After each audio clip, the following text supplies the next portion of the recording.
Verify. Are the recommendations for booster shots an indication that a vaccine is ineffective? Our sources are the CDC, the FDA, and Dr. William Schaffner, a professor of preventive medicine at Vanderbilt University Medical Center, who explains vaccines often need booster shots. It's very common, and each vaccine is a little different. The effectiveness of vaccines can wane over time. For example, tetanus requires boosters every 10 years to build on the protection from previous shots. Then there are other vaccines that require a re-immunization, like pneumococcal, which the CDC recommends a second dose for people over 65 to remind the immune system how to fight infections. You wane, and then the vaccine will get you up to where you were before, but not any higher. So we call that re-immunization rather than boost. There are also vaccines like the flu shot, which the CDC recommends annually because the virus keeps changing. So Schaffner says it's not all that surprising. The COVID-19 vaccine requires a booster, too. Studies show the effectiveness of the COVID-19 vaccine can drop 10 to 20% over time, depending on the type of vaccine. A booster shot can not only return that level of protection, but offer even more. So it's false that booster shots are an indication that a vaccine is ineffective. Boosters and revaccinations are actually very common among vaccines, especially those for viruses that continually change. With your Verify, I'm Brandon Lewis.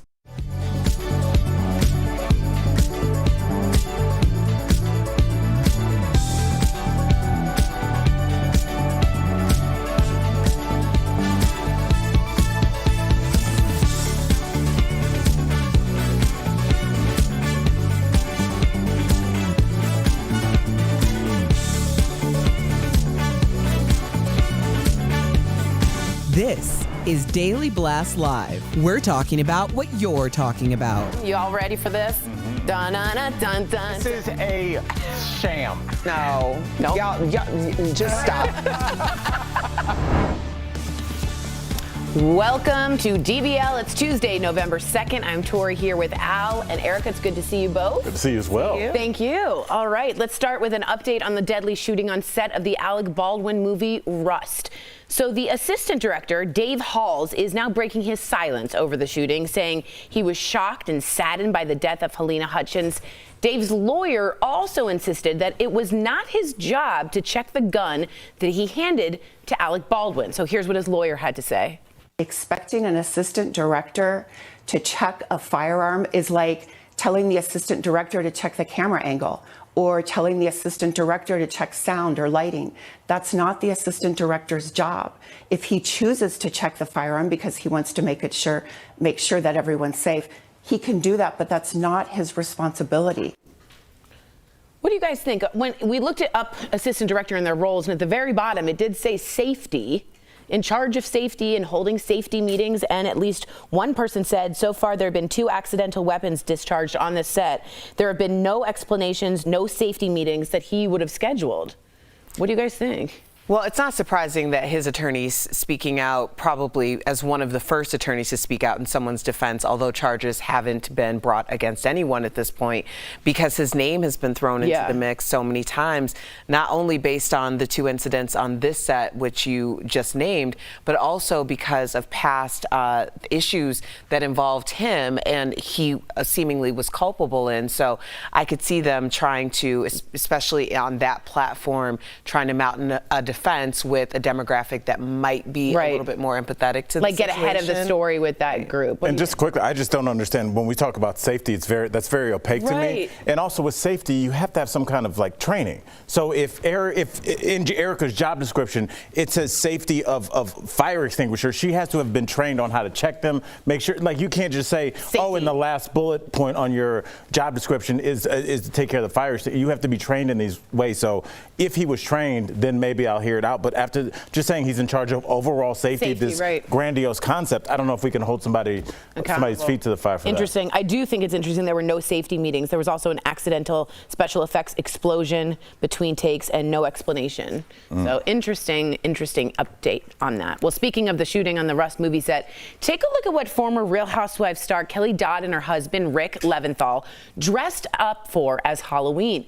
So she dressed up as a Native American and he went as Alec Baldwin from the Rust movie. Rick defended his costume choice, telling Page Six, quote, "In no way was I trying to offend anyone except Alec Baldwin. He's a jerk and deserves all the heat he's getting." So I would just want to broaden this to, like, you know, those costumes that are a little too soon on Halloween. Are those fair game?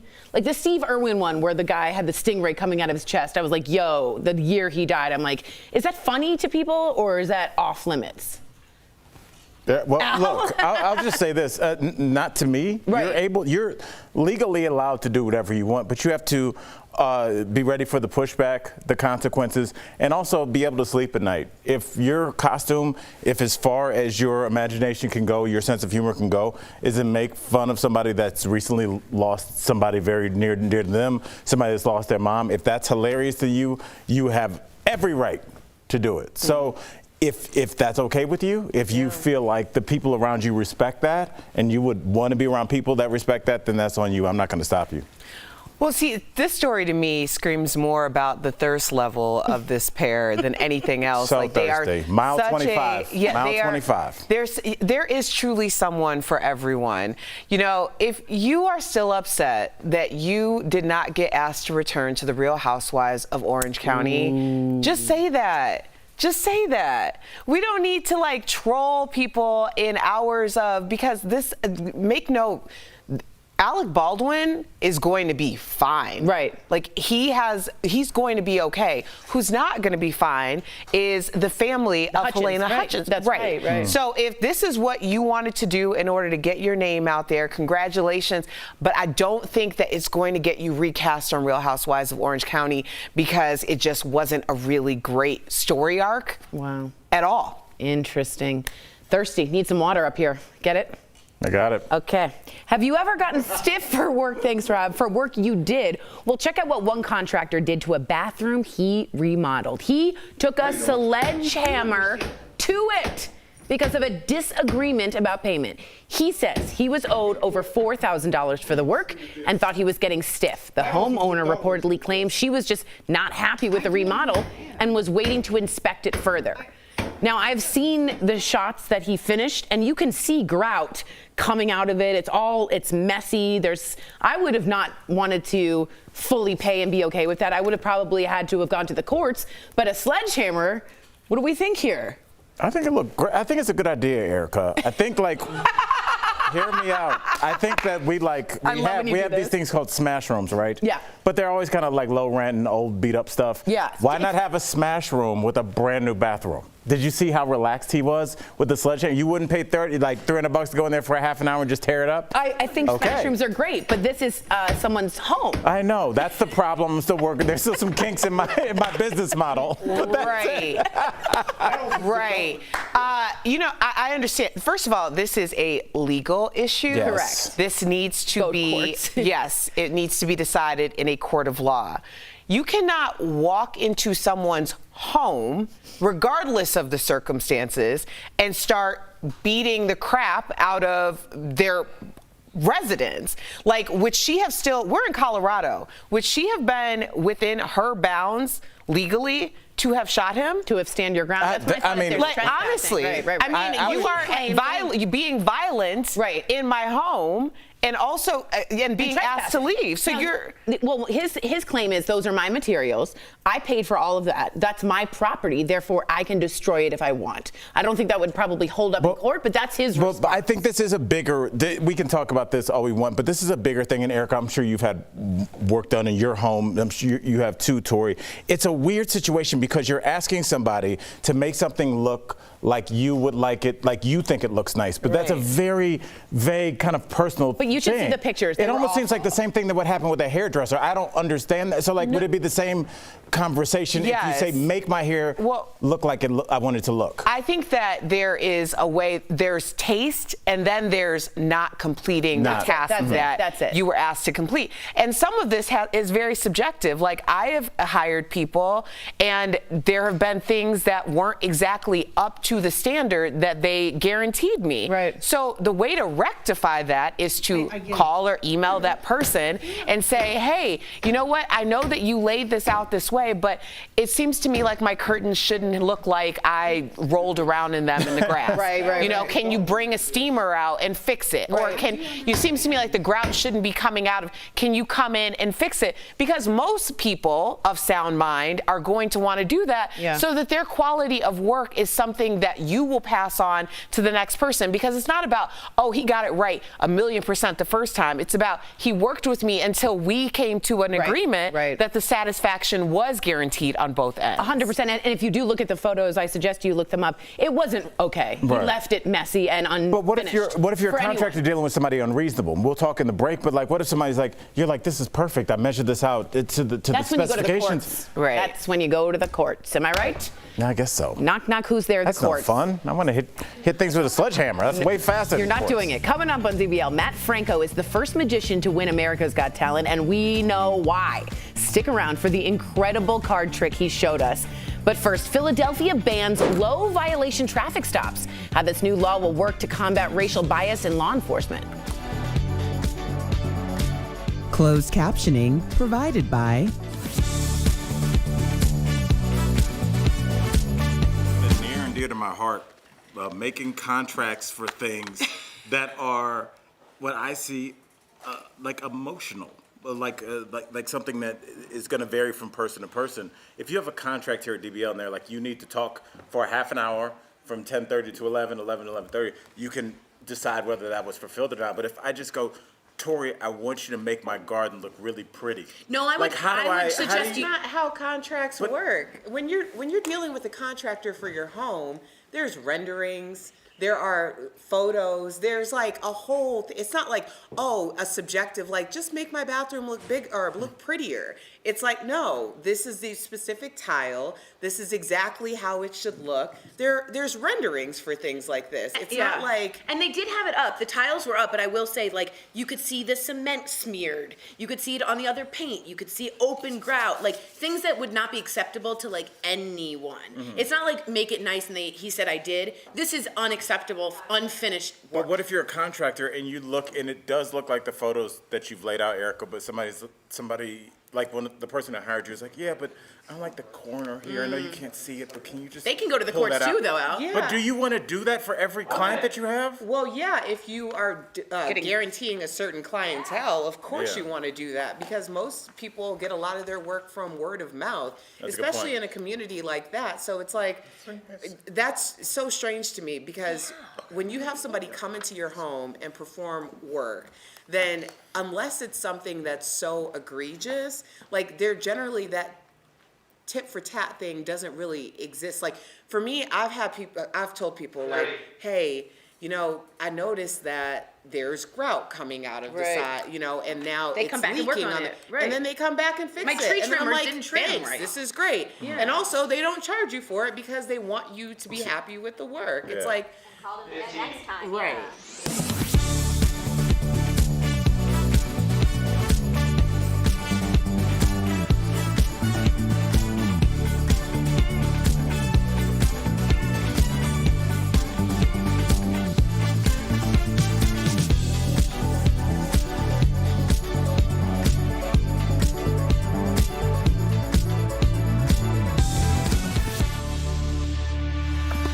I've been wanting to get your take on this story. I'm so into this. Welcome back to DBL. So Philadelphia, and if you're from Philly, write us in, is set to become the first major U.S. city to ban traffic stops for minor violations. So let me explain. Police there will no longer pull you over if you have an expired registration sticker or a broken taillight. So this is all in an effort to promote equity after it was revealed that a vast majority of traffic stops targeted minority drivers. In fact, if you look at these pie charts, you can see, despite the city's population being only 36% African American, they made up more than 76% of drivers that were pulled over. It was something like over 90% of the traffic stops were of people of color. Right. Thoughts? Well, this is really no different than stop and frisk. It's just Very interesting. vehicular. It would be the difference between and these were very minor things, like having a air freshener dangling from your window or Mirror or whatever. mirror. Yeah. So the difference would be you and I, Tori, both have that same feature in our car. Right. The police officer decides not to stop you, but then maybe decides to stop me. Right. Because the idea is if we can make this stop and then maybe there's something, is there the smell of marijuana? Is there probable Is cause? there, Yeah. right, like to check other things that might lead to an arrest. How many stories have we done where if this law had been in place, we wouldn't have done those stories? You think about Sandra Bland, who basically the officer shot her because she was smoking a cigarette while he was running her plates, and he didn't like that. No, Which one? She was found in her cell afterwards, and we don't really know why. But why did that escalate? I believe she was the one that was smoking a cigarette in her car while he was running. And the officer. It was a traffic. Right, it was a traffic stop. We have so many. Philando Castile exactly. comes to mind. And what this also is this is a city. I'm trying to find the word, that is messing with their citizens every single day. And that creates an environment of anger.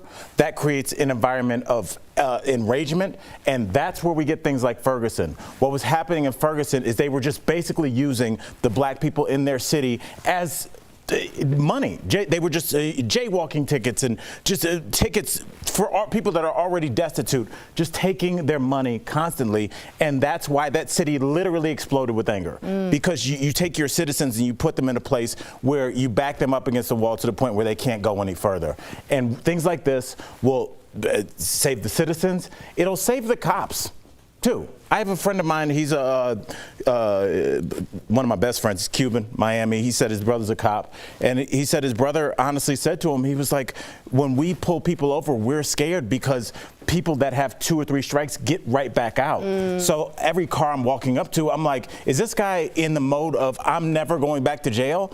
And this is a young Cuban dude that wants to go home too. So that's why he's like, we're nervous walking. So this hopefully will save some cops, hopefully spare the citizens, and just everybody doesn't have to sit and deal with this nonsense anymore about air fresheners, Erica, and license plate issues. And then the quota for tickets as well. You know, like that has to go away or go down or whatever it is. Because they're subsidizing it, Yeah. Well said, both of you. I was so interested. I'd love to hear your thoughts, especially if you're from Philly. YouTube, DBL app, or dailyblastlive.com. We'll be right back.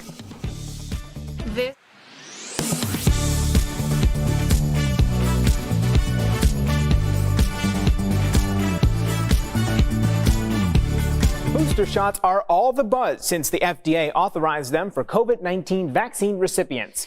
That's leading to a lot of claims that the need for a booster means the original vaccines were a bust, including a Kaiser Family Foundation survey that found 71% of unvaccinated Americans think it means vaccines aren't working. So let's verify. Are the recommendations for booster shots an indication that a vaccine is ineffective? Our sources are the CDC, the FDA, and Dr. William Schaffner, a professor of preventative medicine at Vanderbilt University Medical Center, who explains vaccines often need booster shots. It's very common. And each vaccine is a little different. The effectiveness of vaccines can wane over time. For example, tetanus requires boosters every 10 years to build on the protection from previous shots. Then there are other vaccines that require a re-immunization, like pneumococcal, which the CDC recommends a second dose for people over 65 to remind the immune system how to fight infections. You wane, and then the vaccine will get you up to where you were before, but not any higher. So we call that re-immunization rather than boost. There are also vaccines like the flu shot, which the CDC recommends annually because the virus keeps changing. So Schaffner says it's not all that surprising. The COVID-19 vaccine requires a booster too. More often than not, that's the way vaccines are. Studies show the effectiveness of the COVID-19 vaccine can drop 10 to 20% over time, depending on the type of vaccine. A booster shot can not only return that level of protection, but offer even more. So it's false that booster shots are an indication that a vaccine is ineffective.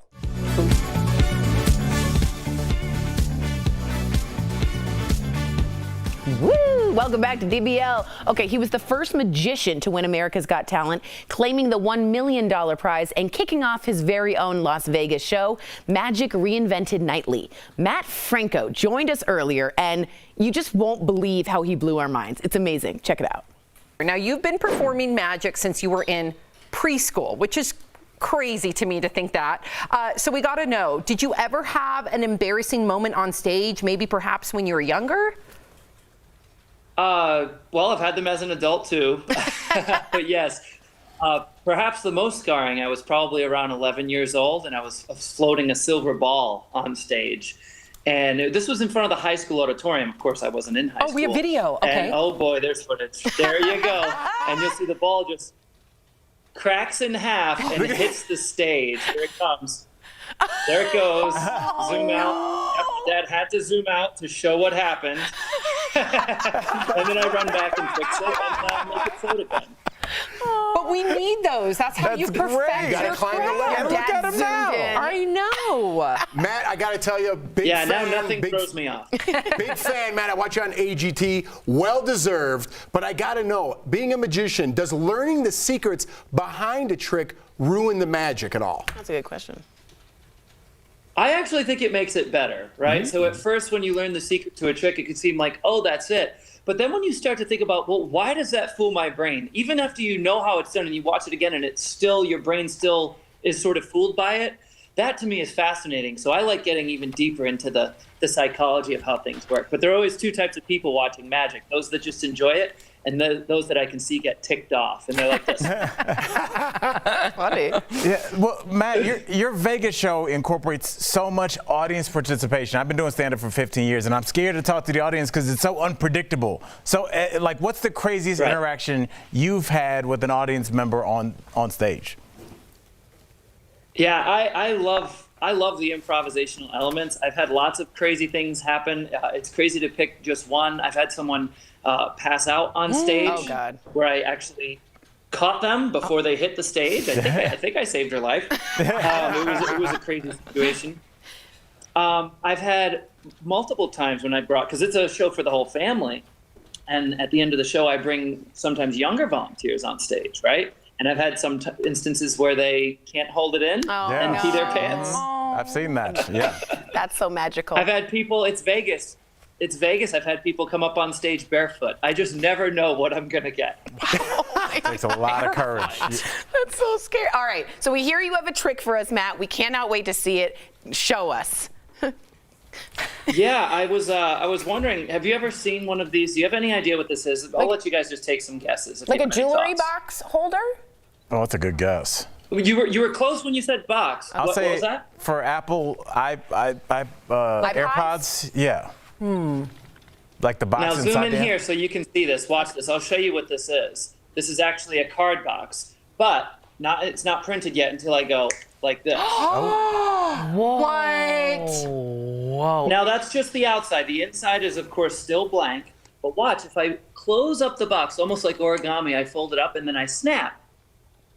There's not cards in The there. cards actually appear Stop it. inside Serious? of the box. I will not stop it. This is my job. Now you'll see the cards are actually blank too. This is what they look like before they leave the factory, but you guys will love this. If you look at the deck and you just think of any card that you see, They're going to be printed. all I have to do is snap my fingers and it comes back to the top. Wait, what? You don't look It's all the impressed. same. Because it's all the same. Yeah, thank you. Yes. But if I wanted to print one of the cards, Right. if I wanted to print a card, I do that. Oh.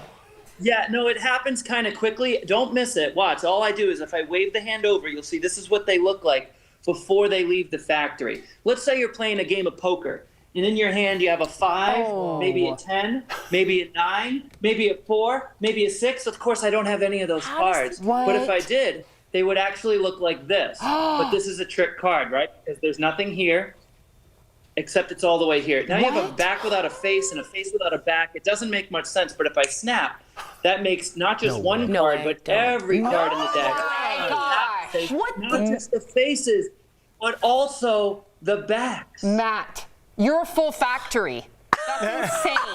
But if there's one thing I want you to remember before we go, it's that this is what cards look like before they leave the factory. So if anybody asks you how that's done, promise me you'll just tell them you have no idea. What? Matt, do you have a factory for money printing too? That was amazing, Matt. I will show you that one next time. That is amazing. You are incredible. I don't know how you did that. Matt Franco, thank you so much for chatting with us. It has been an absolute pleasure. Matt headlines his own show, Magic Reinvented Nightly, at the Link Hotel and Casino in Las Vegas. You can buy tickets online. Thank you so much, I feel a Matt. Vegas trip coming on. Oh, let's do it. Yes. We'll see you Yes. backstage. Yes. We'll see you backstage in Vegas. We'll be right back. Promotional consideration is brought to you by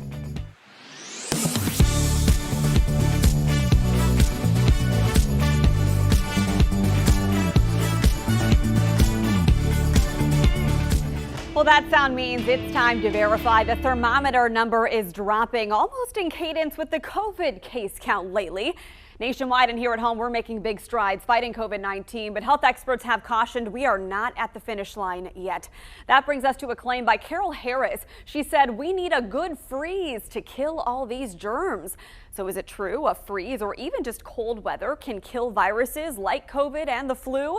To verify our sources are a research study published in the medical journal PLOS Pathogens and Dr. Chris Uhl, an infectious diseases physician for Atrium Health Wake Forest Baptist. They conclude the claim is false.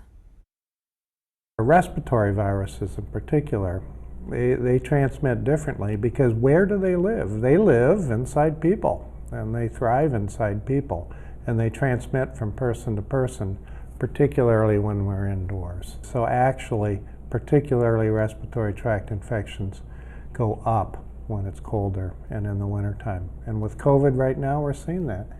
The Delta wave has moved up to the northern part of the U.S. And they're having the problem now.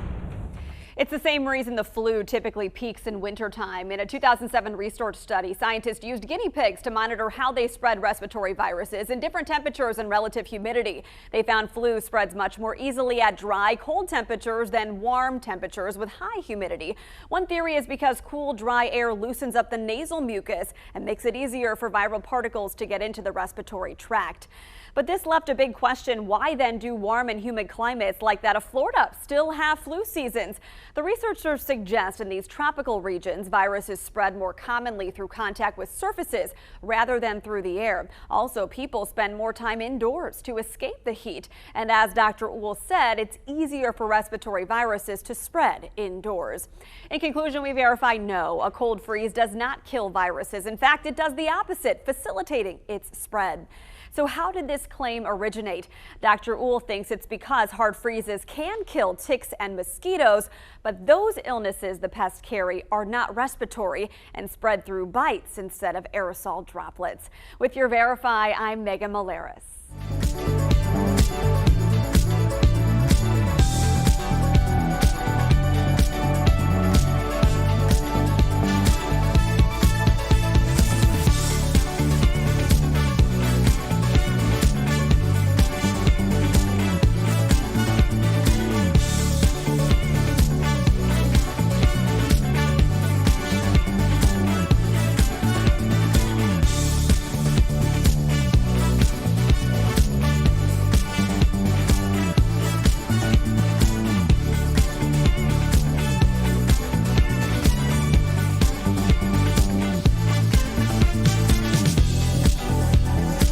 Don't miss a minute of DBL. I cannot wait. Nah, girl, we want to know. You don't feel like that's a little bit weird? Stop. Get There's no away such thing from as ghosts. I'm talking about. DBL is always all new every day.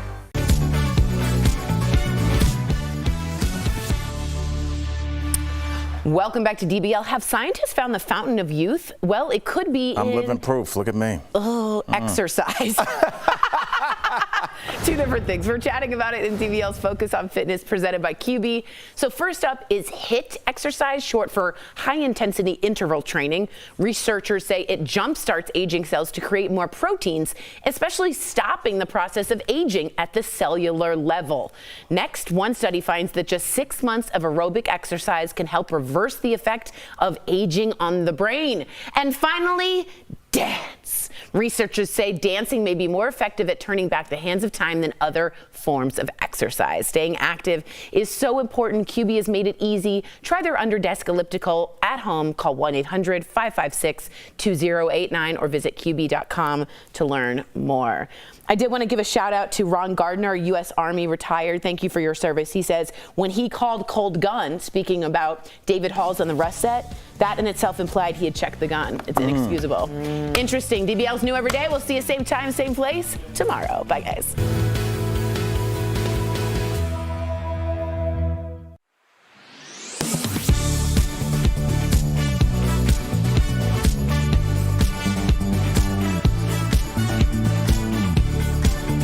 Research suggests that plastic barriers are not that effective at stopping COVID-19. In fact, they may be making some situations worse. We now know the virus spreads through small particles in the air. Good airflow and ventilation can help get rid of them. Now scientists tell the New York Times that those plastic barriers can actually cut off airflow in a room, trapping virus particles in concentrated areas. And those shields aren't blocking as many germs as you may think. Plastic can be great for stopping something like a cough or sneeze, but it does very little to stop the virus particles an infected person emits just by breathing. Those particles are going to waft over and under the barrier, often in a more concentrated way. These new findings have big implications for the school year. In fact, studies from Johns Hopkins suggest classrooms with screens on desks actually had an increased risk of coronavirus infection. Researchers say schools should instead focus on improving airflow, wearing masks, and encouraging vaccinations to keep COVID out of the classroom. I'm Audrey Castoreno, and that's Connecting the Dots.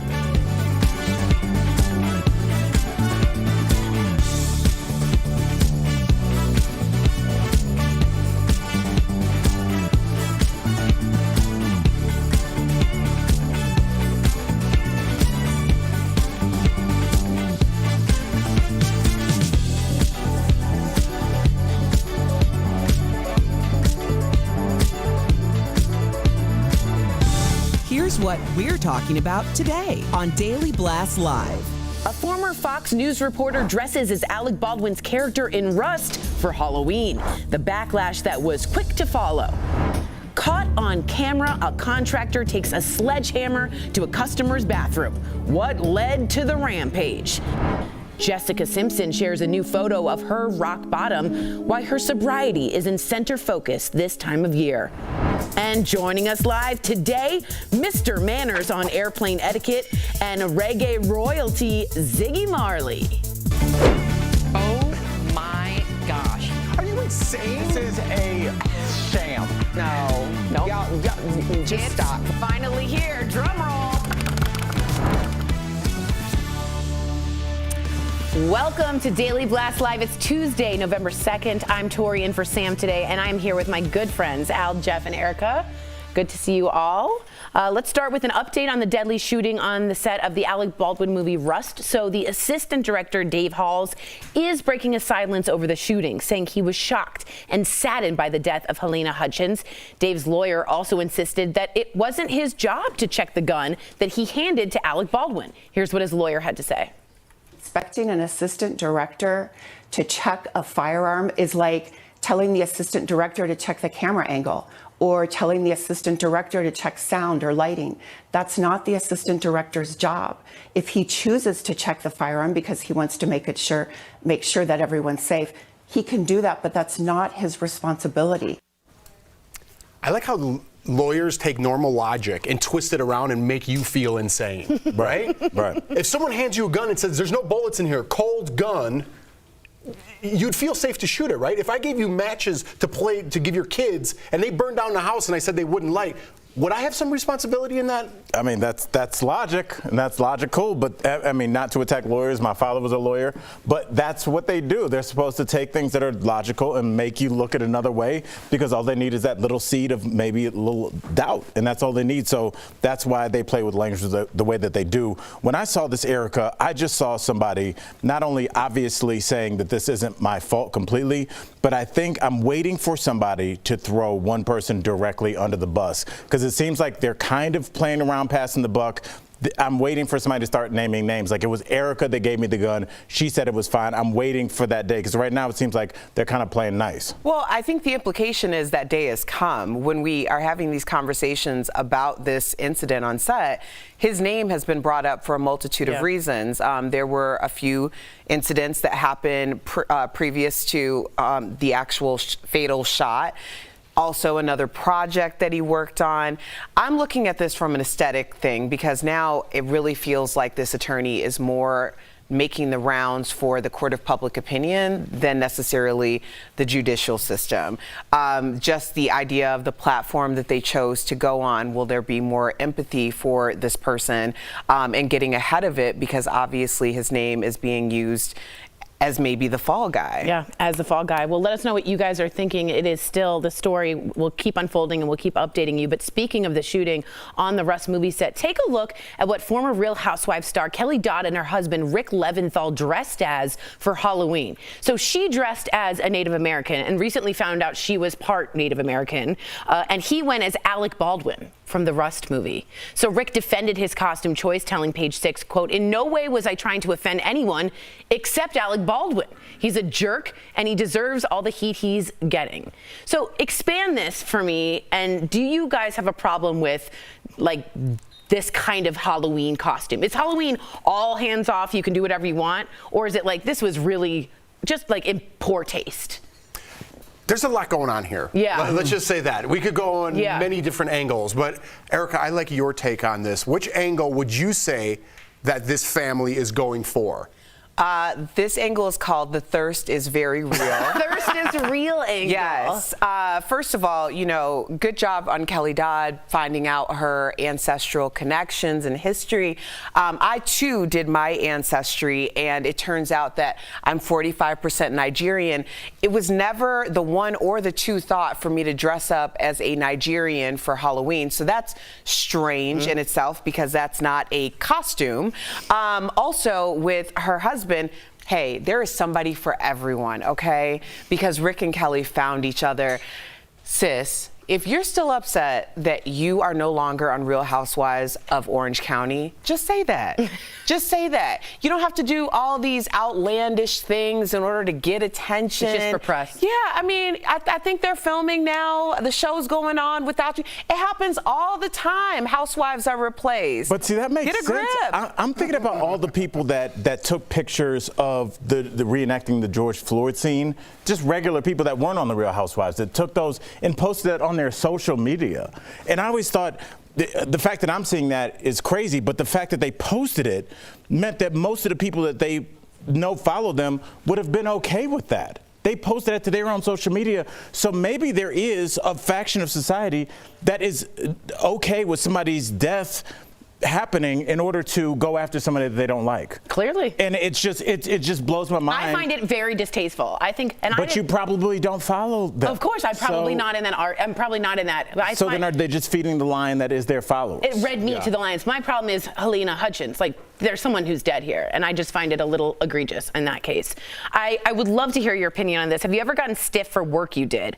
Check out what one contractor did to a bathroom he remodeled. So he took a sledgehammer to it because of a disagreement about payment.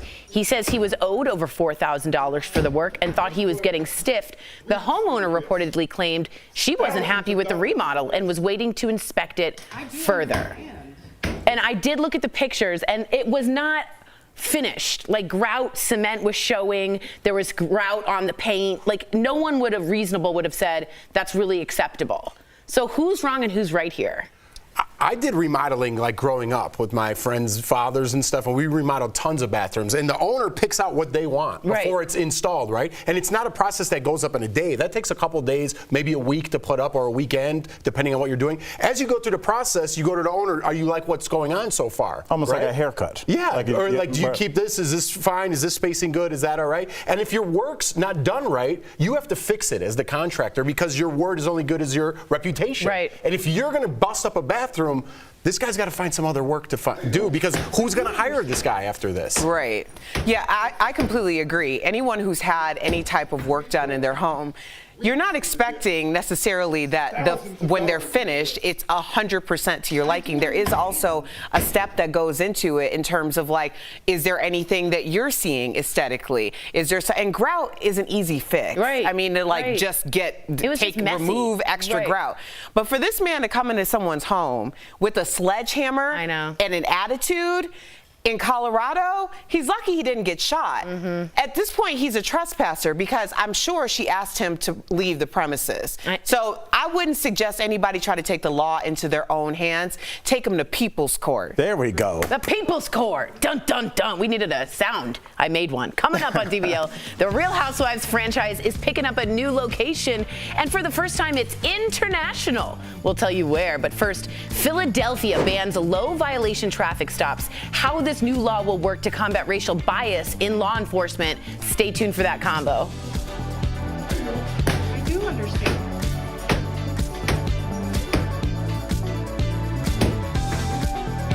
Closed captioning provided by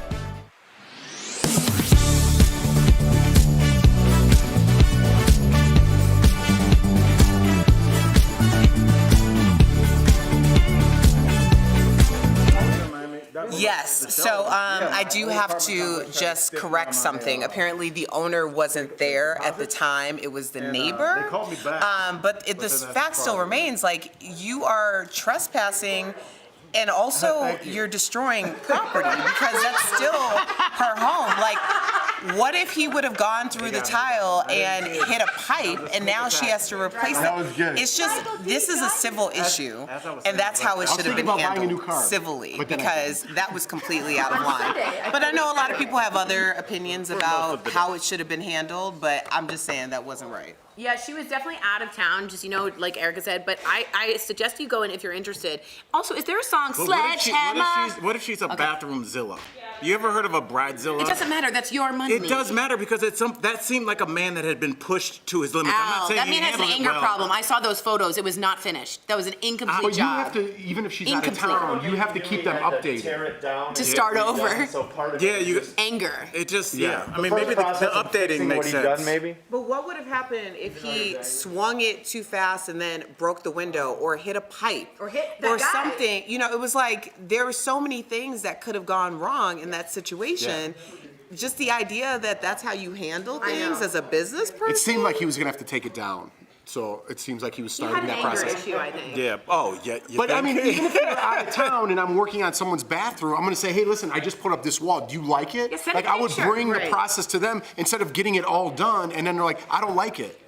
Well, man, you picked out the tile. You told me to put this in. Who knows what the situation was? Like, we had a courtyard built, and the materials that they used weren't really weatherproofed materials. So it started coming off like gradually. When it first finished, it looked beautiful, but they had to come back 7 times and then change the material out completely to fix it. So, I mean, was it upsetting? Yeah, but I'm not like trying to do something to somebody over it. There's no sledgehammer involved, I think.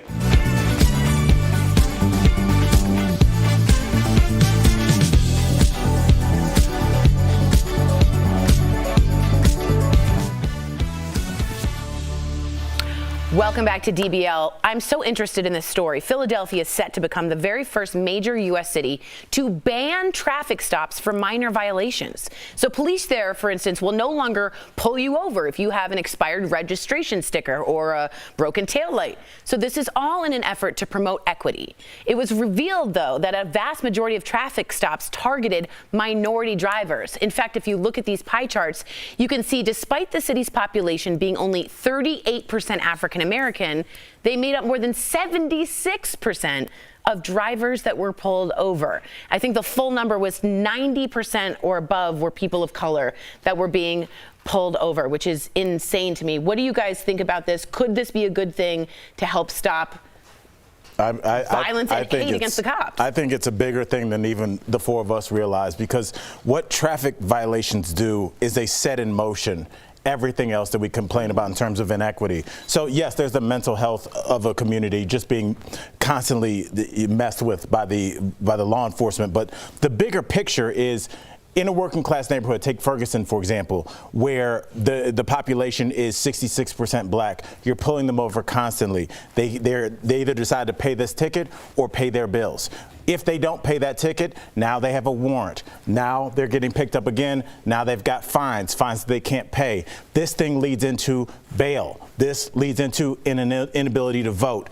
This leads into so many different things that really make a community like Ferguson literally explode on television when you constantly push your citizens to the breaking point every day. So just stopping this nonsense will do a lot. Well, absolutely. I don't see it being much different than stop and frisk, like vehicular, because the truth is a lot of these very small infractions, like let's say it was me and you, Tori, like you might have gotten away with having an air freshener on your mirror, but I didn't get away with having it. And then once that stop happens, well, is there probable cause to search the vehicle? Is there this? Is there that? And just so we're very clear, especially coming out of or being in a pandemic, the way that a lot of, when we're talking about the disparity and the cyclical disparity when it comes to economics in this country, it's also putting things in motion like this to ensure the poor stay poor. So when Al was going through the entire system, that is very intentionally done. But what also needs to be addressed are there quotas when it comes to how many numbers of tickets police officers are expected to write in order to also sustain the revenue and the economics of that town? Where is that money coming from? And this is something that has been a practice for a very long period of time, and absolutely this needs to stop. And also, just all over, this is beneficial to everyone. And, you know, one of my best friends is a Cuban American that lives in Miami, and his brother is a cop. And because we talk a lot about police interactions with citizens, because I'm like, ask your brother what's up with this, you know? And he's like, his brother feels the same way. But a lot of times when you do see cops that are trigger happy, he's like, being in a city like Miami, we deal with people that we know have 2 strikes. And I put Jeff in jail, and I drive around the block a day later, and I see Jeff on the corner, and I'm like, oh, first of all, I know him. I know he's violent. I know he has 2 strikes. And now when you approach him at his house, or you approach a car that you don't know, now him as also a minority is worried about this guy's like saying, I'm never going back to jail again. Right. So we're saving our cops, we're saving our citizens. The mental health of everybody is at stake here, and it can stop by not wasting everybody's time. I almost said another word. Stop annoying your citizens. Leave us alone and let us generate income. Stop with these nonsense tickets and parking crap. Can you say crap? I think you can. You just say crap. You just did. I think of Sandra Bland, Philando Castile. I think of all of that. So write us in, especially if you are from Philly. We'd love to hear your opinion on YouTube, dailyblastlive.com, or our DBL app. Coming up, Ziggy Marley joins us live. Are you kidding me? Don't go away.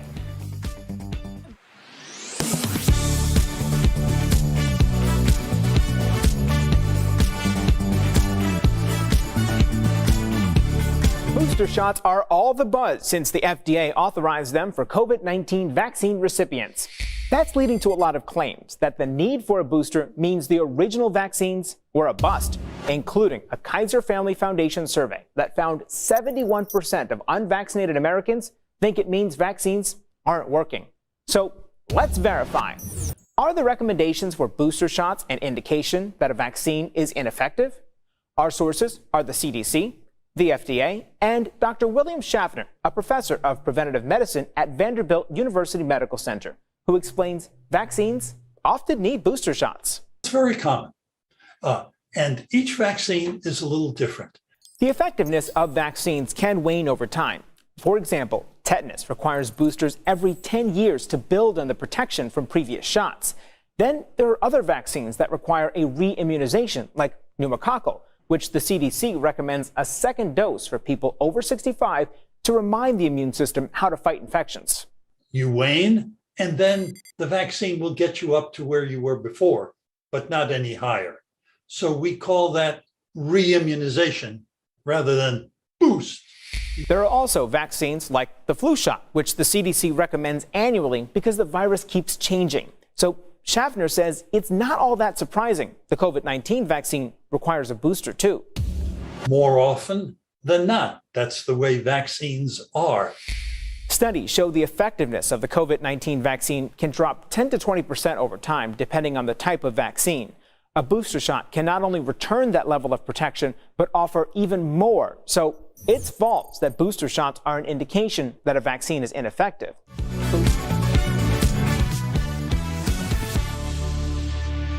Lift our spirits, raise our voice, let our heart beat like the sound of drums. Smoke in my tears, my breath is on fire. Here we sit tired of crossing rivers. He is not just reggae royalty. He's a husband, a father, and this family man also writes children's books. 8-time Grammy winner. It is my honor. Ziggy Marley joins us live. Hi, Ziggy. Hello, how you doing? We're doing nice. Amazing. Thanks for joining us. I did want to ask, DJ Khaled owns one of your father's guitars, and he shared this video playing it. And we know it's an instrument, but some fans feel it's almost too special to be played. What do you think about that? I think music is in everything, and you know, music. Some people hear things differently. Like that could be music to somebody. I mean, we're not judging anybody. We're accepting. You know. I love it. You're amazing. It's great. Agreed. Ziggy, what an honor to have you here with us today. How does it feel when you sing your father's hit songs to a crowd of Bob Marley fans? I've been in a crowd plenty of times when you've done it. How does it feel for you? Well, the way I approach it, you know, it's like my song. I sing it from my heart, and it feels like real. It feels like I'm expressing what's in the song. I feel real about it, you know? Do you have a favorite song of your father's or a favorite album, perhaps? Our favorite album would be an album called Survival, which is the album I kind of grew up in my teenage years. Wow. Wow. Love that. Talking to Ziggy. Yeah, I know, right?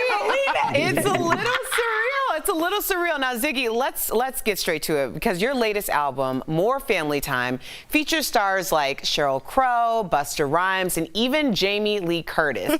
She's an actor. So how does she help make this album special? So with Jamie, we had an album. I've known Jamie for years. Such a cool person. So we had an album called Family Time years ago, and we invited her to read her books because we used her books reading to our kids. And so we invited her on that album, and we became, you know, we had a good vibe together, and so I invited her back for this album. Wow. That's... I'm just thinking about like how involved you are with your family. I wrote a children's book called Where's Baby Ford. It's about my youngest son who's on the spectrum. And you also have written a children's book called Little John Crow. What memories from your childhood inspired this? Yes, growing up in Jamaica, where I used to live, we used to have a bunch of turkey vultures living like in an open field right across the street. So we would walk to school and we would have to pass these vultures. And we always used to like throw stones at them and like, we hate them, we don't like them, right?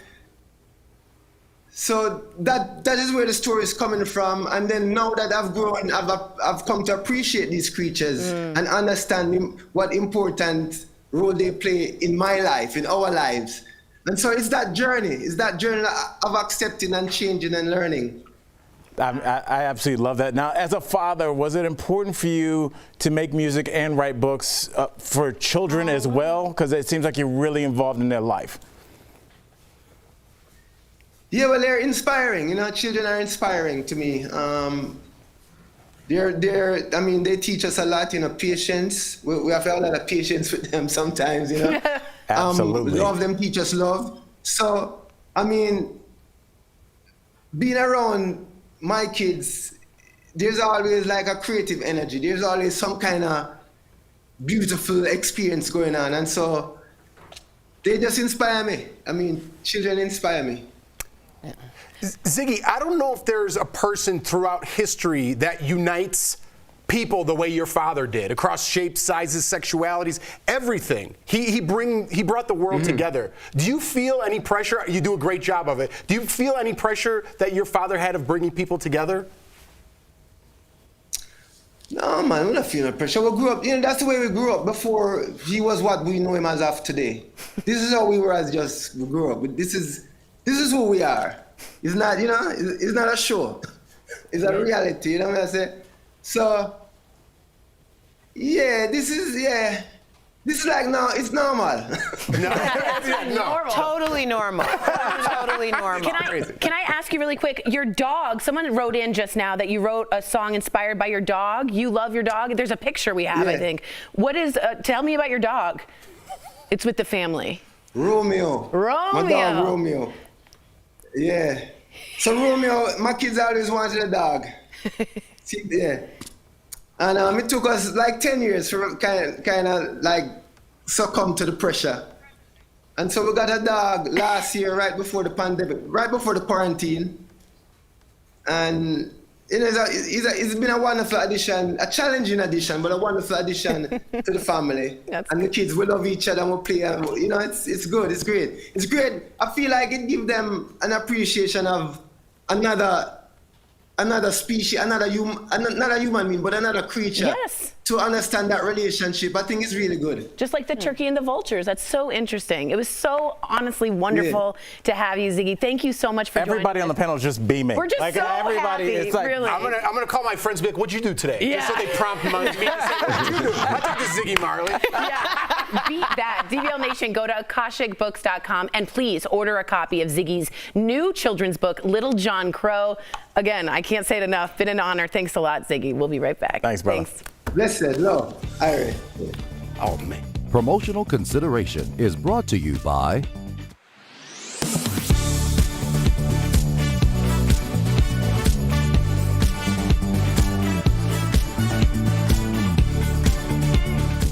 Well, that sound means it's time to verify. The thermometer number is dropping almost in cadence with the COVID case count lately. Nationwide and here at home, we're making big strides fighting COVID-19, but health experts have cautioned we are not at the finish line yet.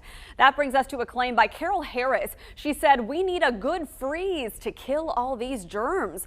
So is it true a freeze or even just cold weather can kill viruses like COVID and the flu? To verify our sources are a research study published in the medical journal PLOS Pathogens and Dr. Chris Uhl, an infectious diseases physician for Atrium Health Wake Forest Baptist. They conclude the claim is false.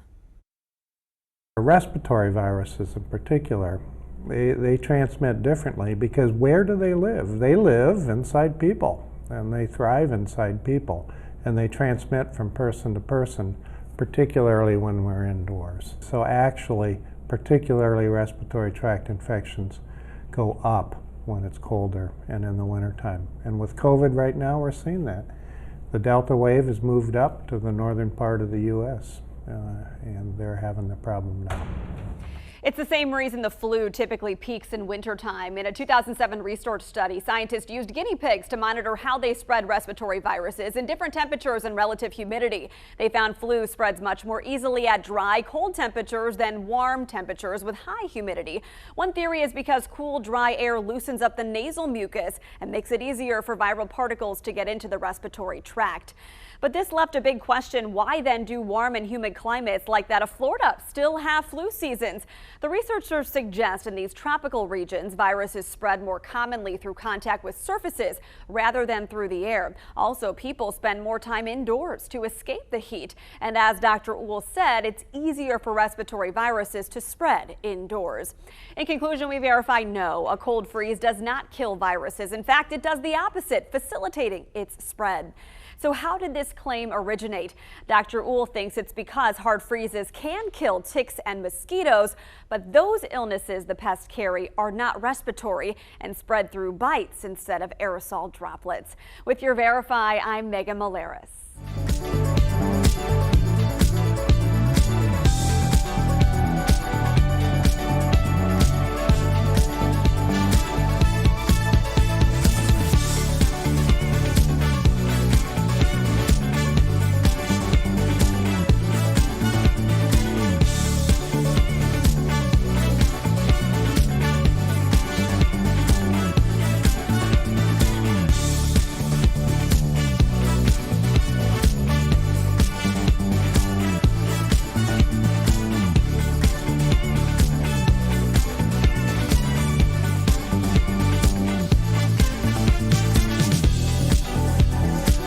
don't miss a minute of DBL. I cannot wait. Nah, girl, we want to know. You don't feel like that's a little bit weird? Stop.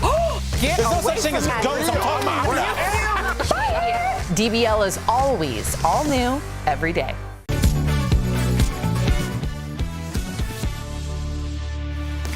Literally, my cheeks hurt from smiling. What an honor to have Ziggy Marley on our show. If you're leaving us, you can watch the second half of the show online. Jessica Simpson opens up about hitting rock bottom. What led her to choose sobriety 4 years ago. And if you can't figure out what to buy the person that has it all, the Goop Holiday Guide can help. The outrageous list Gwyneth Paltrow just released. That's coming up next. We got your reviews, so stay tuned.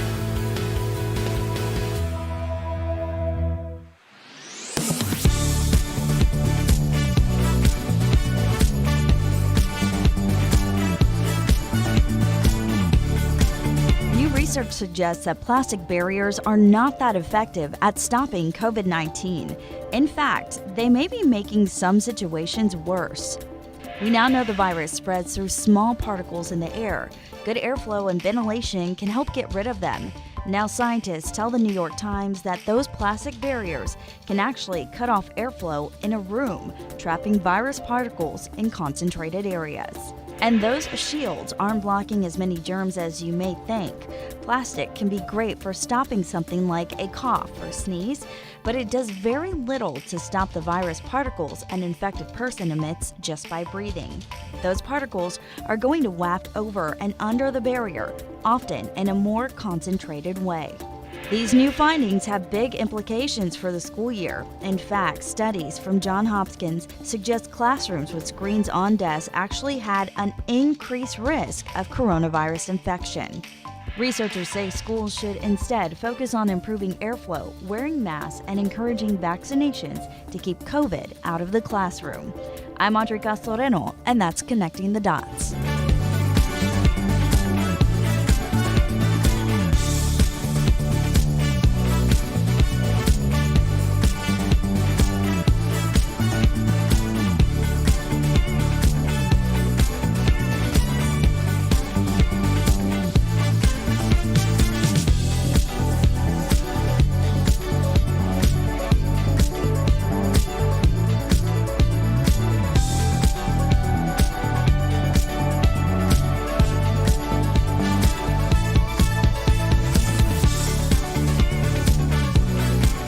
This is Daily Blast Live. We're talking about what you're talking about. Oh my gosh. Are you insane? This is a sham. No. Y'all, just stop. Finally here. Drum roll.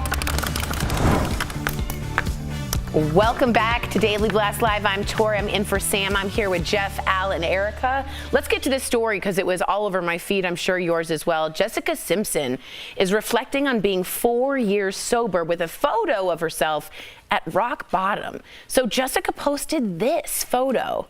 Take a look. From 2017, which she described as an unrecognizable version of herself. She said at that moment, she realized she needed to quit drinking. She went on to say, quote, "There is so much stigma around the word alcoholism or the label of an alcoholic. The real work that needed to be done in my life was to actually accept failure, pain, brokenness, and self-sabotage. The drinking wasn't the issue, I was." She added that back then she didn't love herself, but has made nice with her fears and is now free. One of the reasons I love this show is we're so transparent. Al, you are recently sober, but it's been, how long has it been? I looked at at my app today just because I knew we were doing the stories. 695 days. Bravo! Round of applause, thank you. Yeah. So did you react, relate, talk to me about how, I love that she posted this, and I didn't recognize her as Jessica Simpson at all. Well, I took something from it more than just like how long she's been sober, which kudos to her for that. But she made a great point, and I don't even think if she knew what a great point it was, and it's the fact that the stigma around alcoholism is so universally accepted that we don't realize like when it's not at its height, if I'm making sense. I think when people think of an alcoholic, they think about somebody underneath a bridge drinking from a brown paper sack, and they're like, that's an alcoholic, he needs help. But I think a lot of people are functional alcoholics. A lot of people, and it's kind of, I'm a wine mom. You're drinking 2 bottles of wine a night. Like, what's going on? I mean, there's other issues at work there, but the fact that you're not at whatever we perceive to be rock bottom, I think a lot of people kind of move forward in life not at the pace that they could if they kind of got rid of some of those ankle weights. Yeah, whenever you're in a quote-unquote hole, right, it's hard to look forward or look out of that hole. Once you're out of it, it's easier to look back and reflect, right? So I think Jessica Simpson's talking about alcoholism, drug addiction, sex addiction, whatever the problem in your life may be, you have to look inward instead of outward. She says failure, pain, brokenness, self-sabotage. She's looking at herself in the mirror saying these were the reasons, not alcohol. Alcohol was her crutch. You have to reflect on what you were at that point in your life to get better. Right. That's how you take steps to climb out of the hole. You have to own it. I really respect Jessica Simpson for owning it, like you said, and looking in the mirror and looking inward instead of outward at why everyone else is the problem and not myself. Well, I picked up on the idea of stigma too, because I think that certain illnesses, and alcoholism is an illness. Yep. There's a hierarchy on stigmas or of our vices, if you will. But the truth is, we all have this in ourselves to either overindulge, self-sabotage, destroy either outwardly or inwardly. And so for her to talk about it in terms of the stigma, but I kind of think that just judging from, you see her aesthetic comeback, like everyone's looking at the aesthetics, let's be clear. Yeah, the picture. So this is what she looked like 4 years ago, and this is what she looks like now.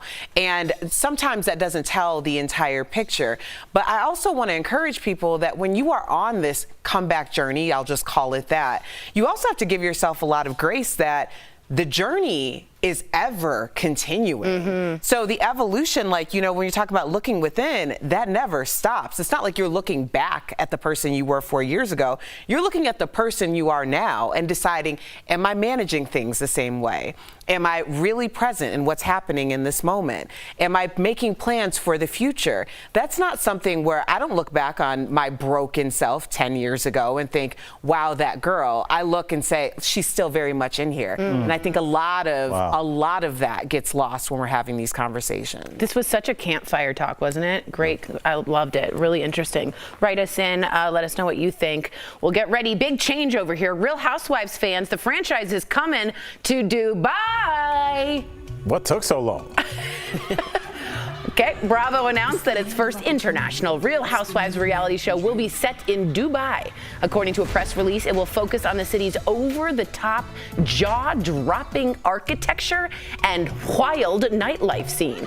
The cast hasn't been announced, but TMZ is saying that Lindsay Lohan will not be joining the show, even though she currently does live in Dubai. The show will air on Bravo next year. I have to go to my Bravo-holic Erica Cobb. I thought you were talking to me. I wasn't going to go. Yes. Oh, That's my vice, y'all. That's our vice. Watching too much Bravo. No such thing. Yeah, with my glass of wine. So here's the thing. I'm a little concerned about this because there is a modesty factor when we're talking about Dubai, and like the idea that saying offensive or using offensive language and offensive gestures is something that could be, I don't know, against the law or some type of violation is really worrying me, because as we know, that is the backbone of the Bravo franchise. That's all it is, right? I will say this, out of all the countries in that area, Dubai is the most westernized in the way I say that respectfully, where women are allowed to vote, women are allowed to drive, they're allowed to own a business, they're allowed to have a checking account. In other places in Muslim countries,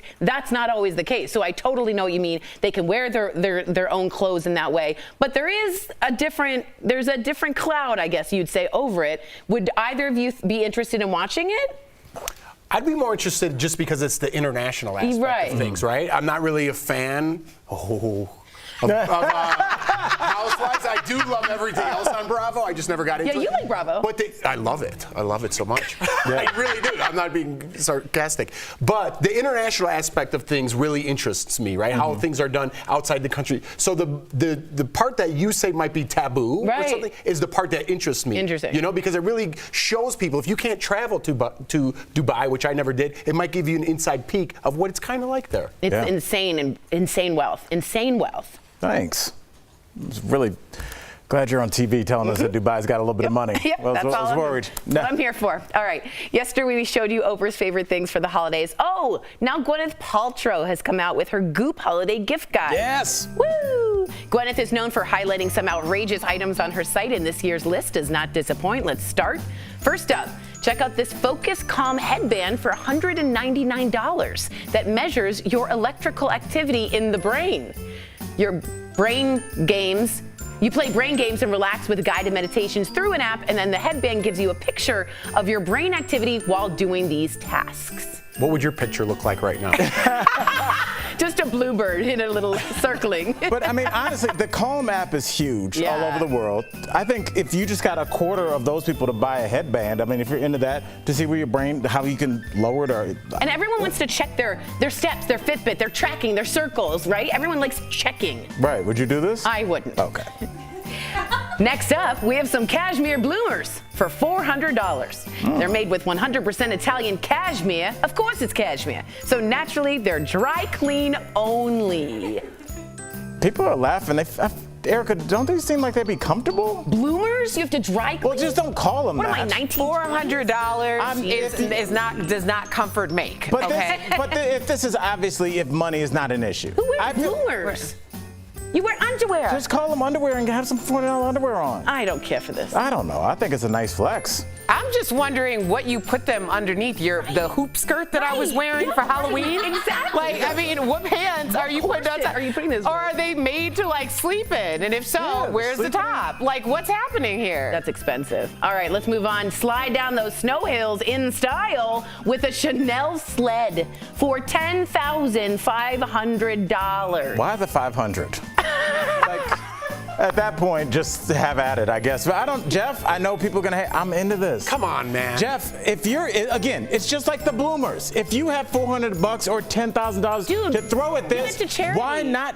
No, come on. Oh, stop it, Tori. Every time somebody has two pennies to rub together, they should donate it to charity. And you know, like sometimes the sleds mix up. You could be like, oh, mine's the Chanel's. Which one's yours? The plastic? You sit on it. You don't even But it's not even you can't see the logo. Yeah, it's not saucer shaped. You're not going to get any anywhere. No, Put that's that back not, up there. That's it's like actually writing not a piece the of flaw. cardboard down there. isn't No, it has a little bit of a scoop because that's how those sleds look. But here's the issue. The handles seem to be movable. Right. Most people like to hold on to a static you guys handle. sound like some squares right now. Okay, listen. I'm a circle. Okay, listen. There are bathing suits that are so high-end you're not supposed to get them wet. And people laugh like, oh, bathing suit, you can't go wet. But you have those because it's about flexing at the pool. This is not about going down the hill. This is about walking through the ski lodge. Yeah. Nobody's walking through the ski lodge. No, Al, that shows you how many times. No, fatal flaw right there. Fatal flaw right there. I know you've been telling everybody you live in Colorado now, and now you know all about the mountain life. But nobody's bringing a sled into Opry, okay? That's the reason why you take your board or your sled and you put it up against the little rack and hope nobody steals it. Yeah. So now you either get a little lock and you can put it there, but they're not taking it through the lodge, Al. They're not taking it through the lodge. Because I'm not sledding. Okay. All right, keep it with me. Moving on. Finally, the bubblegum gym. Ready for this? Perfect for your child's playroom, and it's only $34,000. I need to go ahead with this. Oh, you're not into this. Can I say Jamboree? It's the same concept behind that. Those terrible. I tried to do this with my son. He hated all those. Like, kids don't care about this kind of stuff. If you're gonna throw $35,000 at something, get them an expensive tree house. Get them like a world-class like tree house with like the Wi-Fi in it. Yeah, kids don't want that just because it's pink. A tree house with Wi-Fi? It's better than a $35,000 whatever Get that them was. like a year in college. How about that? The college is paid for if you're doing this. College been paid for. Man. All right, I'll be Chanel sledding away from this combo. Coming up on DBL, Mr. Manners joins us live. His tips to handling America's ongoing outrage. I love that room. Yes. Closed captioning provided by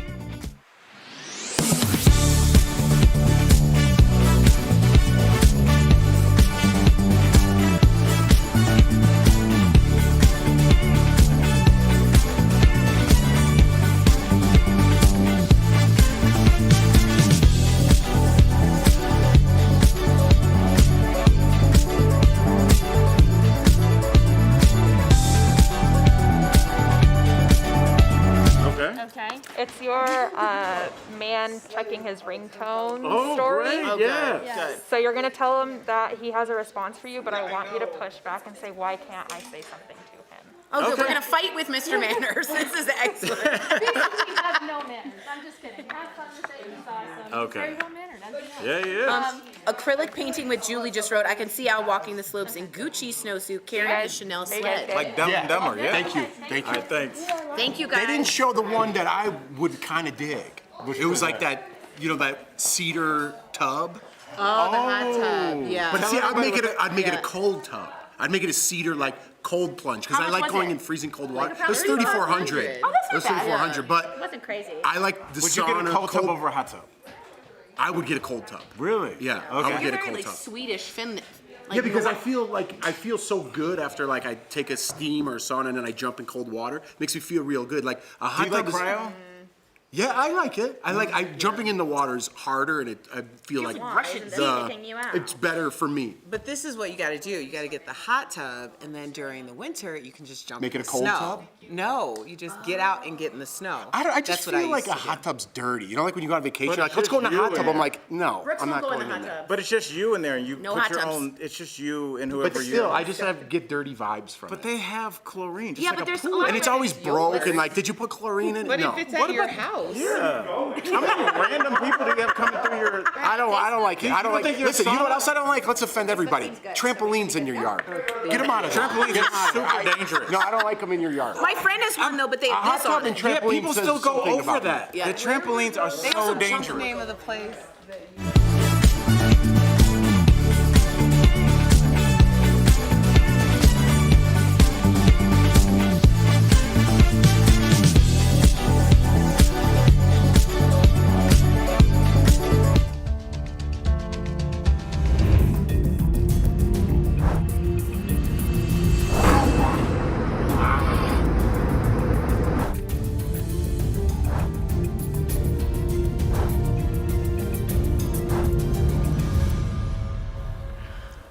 Welcome back to DBL. We've been covering the worst behavior spotted on planes for the past few months, and we are always left wondering, what should we do in these situations? So to help us prepare for any unruly passengers we might encounter, we have etiquette expert Thomas P. Farley. We need you. aka Yeah, buddy. Mr. Manners. Need you more than joining us ever. live. Hello, sir. Hi, everyone. Hey. Good to Great see to be you. back with you all. Absolutely. Now, Thomas, people have been misbehaving poorly on planes like a lot these days, from refusing to wear a mask to the obscene placement of their feet in other flyers' personal spaces. So who do you complain to, the person or the flight attendant? Sure, Sam. So here I think is a case where we definitely want to hesitate before we escalate.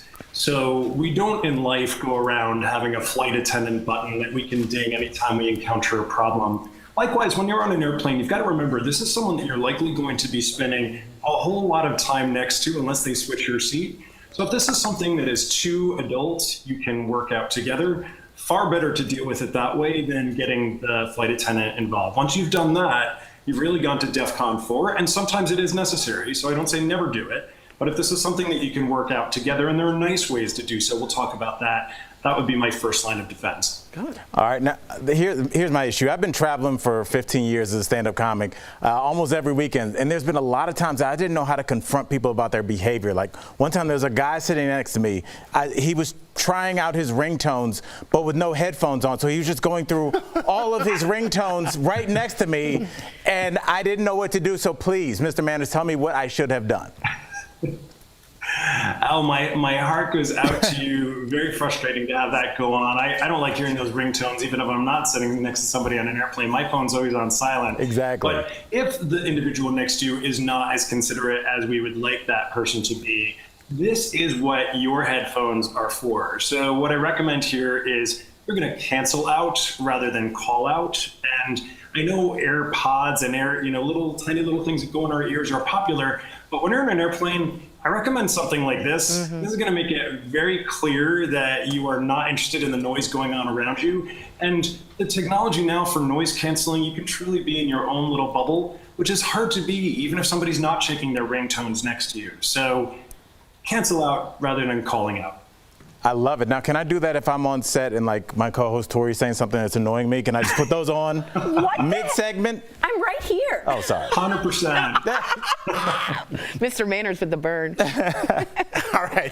Mr. Manners, how would I confront a parent about a child who is kicking my seat and yelling? This has happened before. Listen, I'm a little more lenient. I have children. So for someone who doesn't have children, isn't as lenient, what would you say? How do you approach this situation? Sure, Jeff. This is one I think anyone who is, I'm not a parent, but I think anyone who is a parent and has gone through this knows how awful it is to feel that way. And in fact, a nice thing for a parent to do is to actually bring some little thank you notes and lollipops to pass out for those around them in case things do get bad. But if you're the person who's on the receiving end of that, certainly you don't need to turn around and say, by the way, your child is crying. Could you please make this child stop? The parent knows that already, and presumably they're doing everything they can. But something like kicking the seat, they may not, maybe they've got several children and they're not actually seeing this happen. What you want to do as the other passenger is you want to note the behavior and not the offender. So you don't say, your kid is doing this or tell your child to stop this. You rather say, I can see you have your hands full back there. I'm so sorry about that. You may not realize my seat is getting kicked. So notice there, you're not mentioning a child at all. You're not indicating who's doing it, although we all know now. But you're noting the behavior itself and focusing on that rather than pointing fingers at a child, and never to correct the child directly. Unless there's a situation of imminent danger and their parent is not around, you always leave it to the parent to correct their child. You don't take it upon yourself. Smart. Okay, Mr. Manners, I'm going to tread on this lightly because apparently when I get to the airport, I have a sign on my head that says, please engage me in conversations. I haven't spoken enough today. So people constantly want to chat with me, and I might be looking for a very quiet flight. So what should I tell them? Yes. Well, Eric, it's just because you're so friendly looking, people do want to chat with you, of course. He's good about that. So here's a case where, first of all, remember, you're going to be spending at least 45 minutes, maybe, 10, 12 hours, depending on how long the flight is with this person. So I think civility calls for at least a little bit of pleasantry to start off this journey together. And, I've actually, believe it or not, I've made some phenomenal lifelong friends who are people that I met on airplanes. So don't rule that out. But yes, there are times when we simply need to get in our own space, and that is entirely okay. So again, these headphones, this sort of headphone, I think are a great way of sending a very loud signal about what you are looking to do, which is not to have a conversation.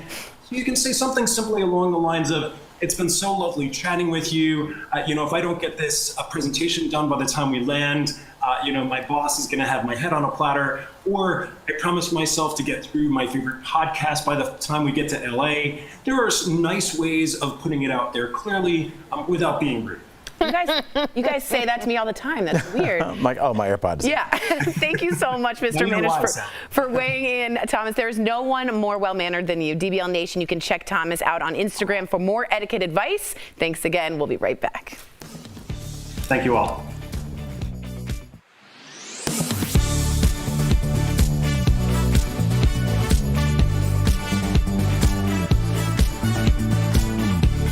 Booster shots are all the buzz since the FDA authorized them for COVID-19 vaccine recipients. That's leading to a lot of claims that the need for a booster means the original vaccines were a bust, including a Kaiser Family Foundation survey that found 71% of unvaccinated Americans think it means vaccines aren't working. So let's verify. Are the recommendations for booster shots an indication that a vaccine is ineffective? Our sources are the CDC, the FDA, and Dr. William Schaffner, a professor of preventative medicine at Vanderbilt University Medical Center, who explains vaccines often need booster shots. It's very common, and each vaccine is a little different. The effectiveness of vaccines can wane over time.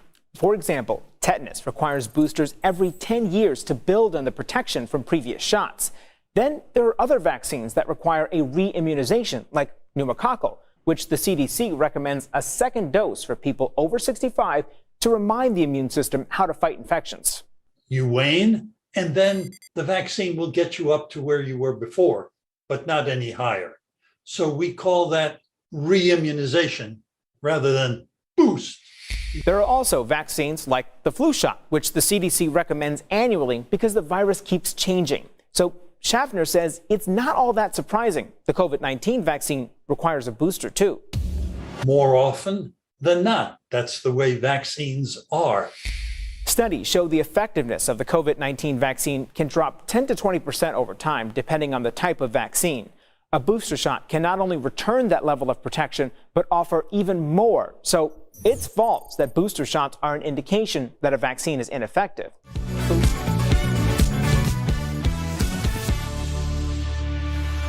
Welcome back to DBL. Have scientists found the fountain of youth? We're chatting about it in DBL's Focus on Fitness presented by QB. First up, HIIT exercise, short for high intensity interval training. Researchers say it jumpstarts aging cells to create more proteins, essentially stopping the process of aging at the cellular level. Next, aerobic exercise. One study finds that just 6 months of aerobic exercise can help reverse the effect of aging on the brain. And finally, jazz hands, dance. Researchers say dancing may be more effective at turning back the hands of time than other forms of exercise. Staying active is so important, and QB has made it easy. Try their under-desk elliptical at 1-800-556-2089 or visit QB.com to learn more. I love to dance and I love QB. We'll be right back. Promotional consideration is brought to you by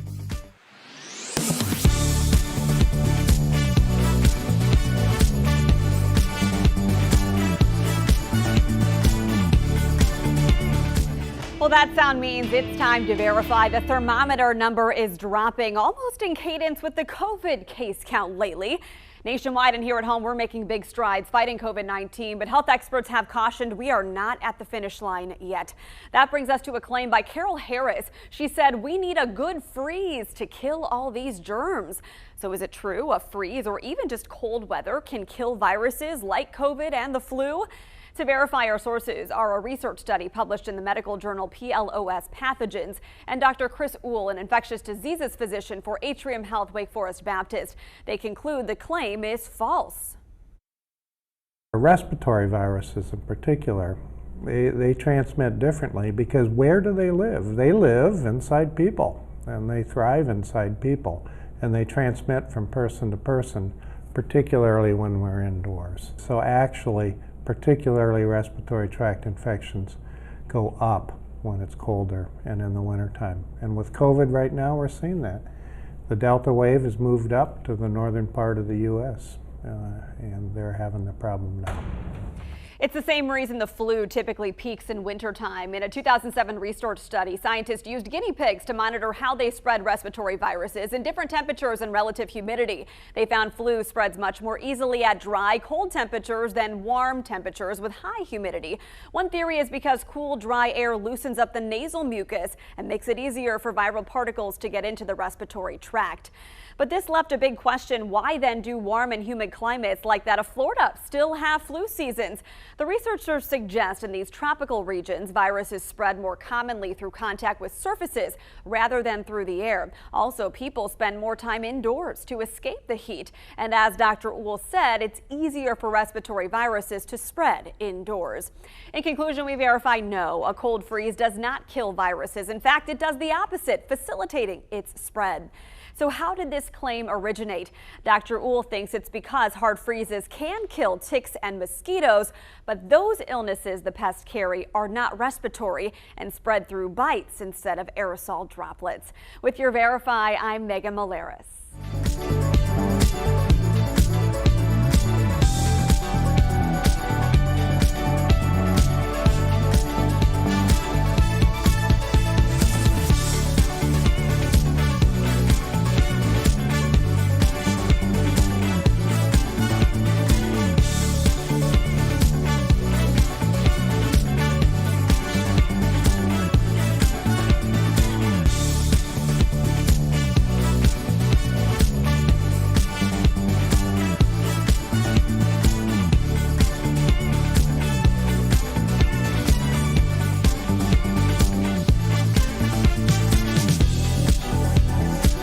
Don't miss a minute of DBL. I cannot wait. Nah, girl, we want to know. You don't feel like that's a little bit weird? Stop.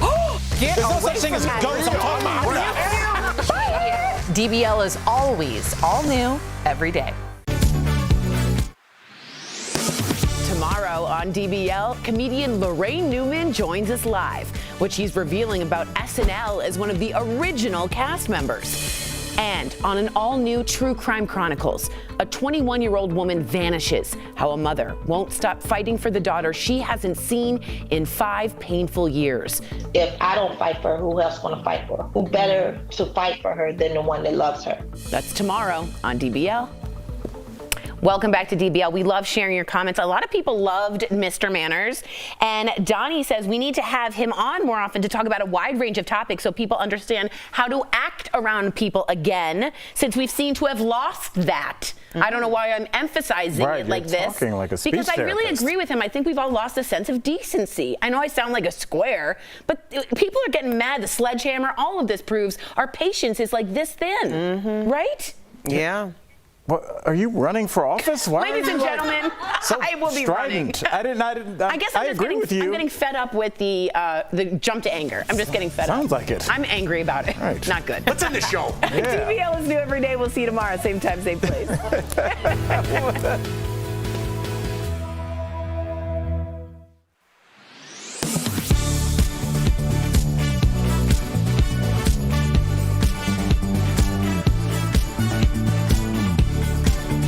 Research suggests that plastic barriers are not that effective at stopping COVID-19.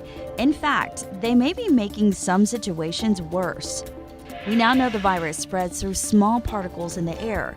Good airflow and ventilation can help get rid of them. Now scientists tell the New York Times that those plastic barriers can actually cut off airflow in a room, trapping virus particles in concentrated areas. And those shields aren't blocking as many germs as you may think. Plastic can be great for stopping something like a cough or sneeze, but it does very little to stop the virus particles an infected person emits just by breathing. Those particles are going to waft over and under the barrier, often in a more concentrated way. These new findings have big implications for the school year. In fact, studies from Johns Hopkins suggest classrooms with screens on desks actually had an increased risk of coronavirus infection. Researchers say schools should instead focus on improving airflow, wearing masks, and encouraging vaccinations to keep COVID out of the classroom.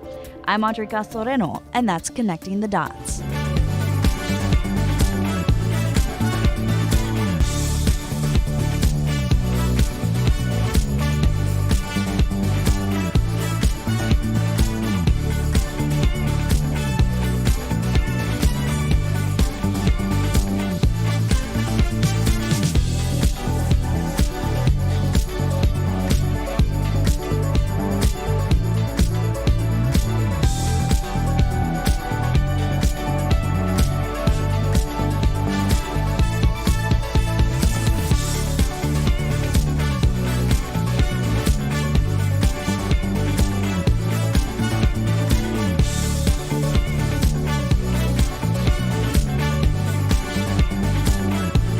What we're talking about today on Daily Blast Live.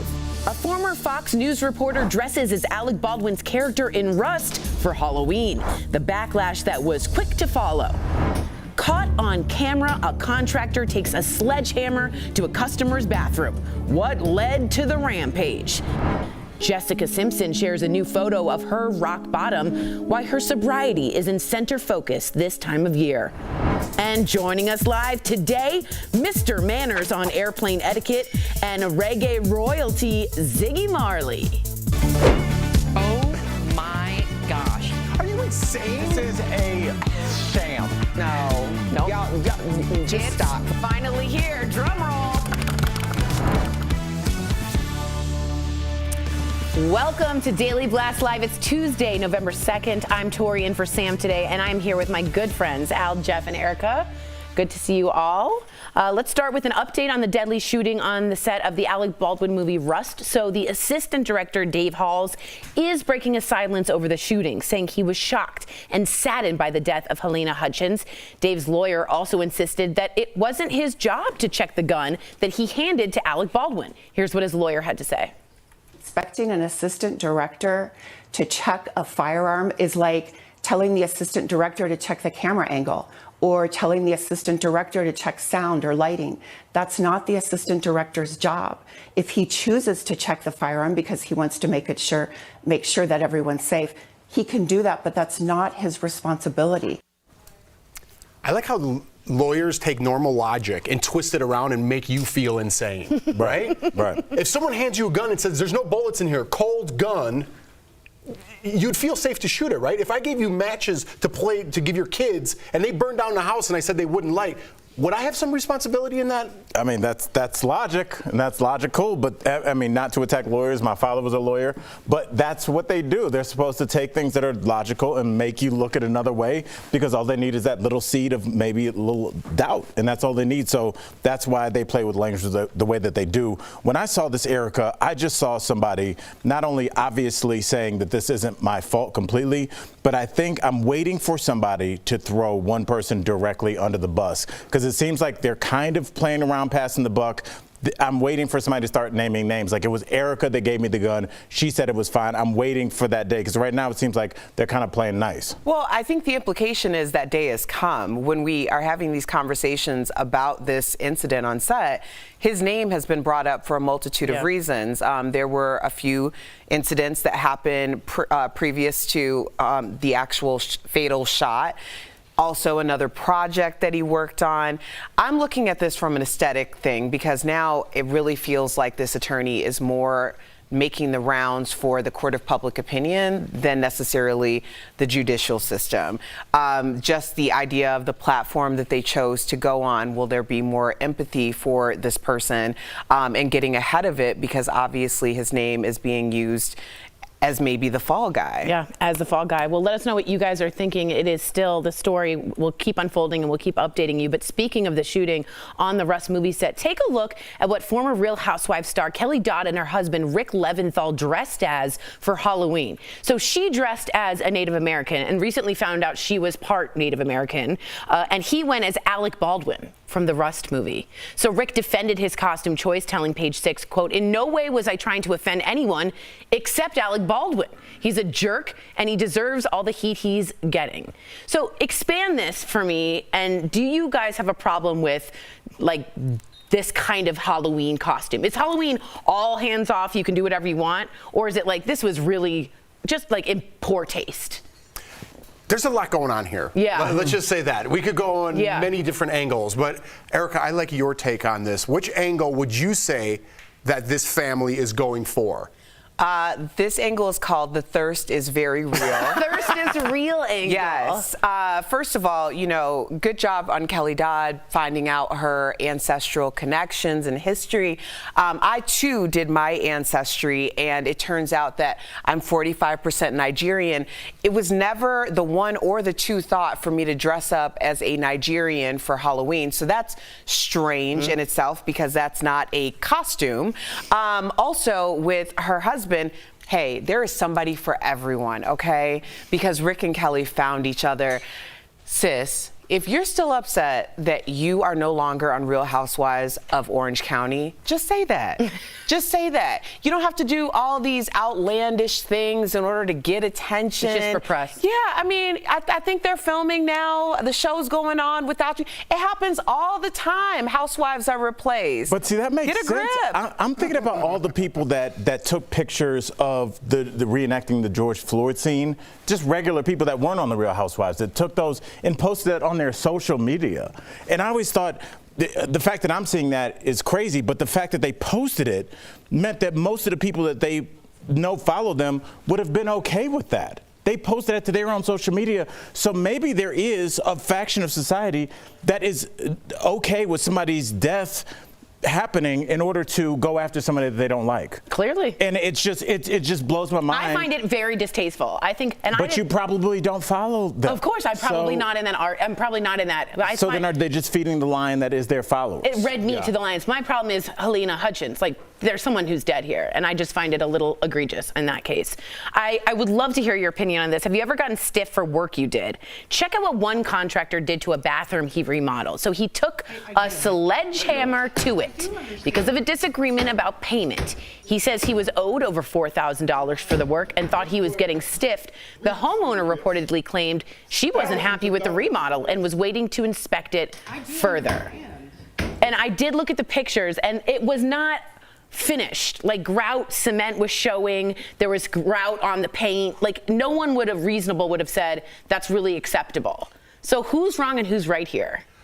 I did remodeling like growing up with my friends' fathers and stuff, and we remodeled tons of bathrooms. And the owner picks out what they want before it's installed, right? And it's not a process that goes up in a day. That takes a couple days, maybe a week to put up, or a weekend, depending on what you're doing. As you go through the process, you go to the owner. Are you like what's going on so far? Almost like a haircut. Yeah. Do you keep this? Is this fine? Is this spacing good? Is that all right? And if your work's not done right, you have to fix it as the contractor, because your word is only good as your reputation. Right. And if you're going to bust up a bathroom, this guy's got to find some other work to do, because who's going to hire this guy after this? Right.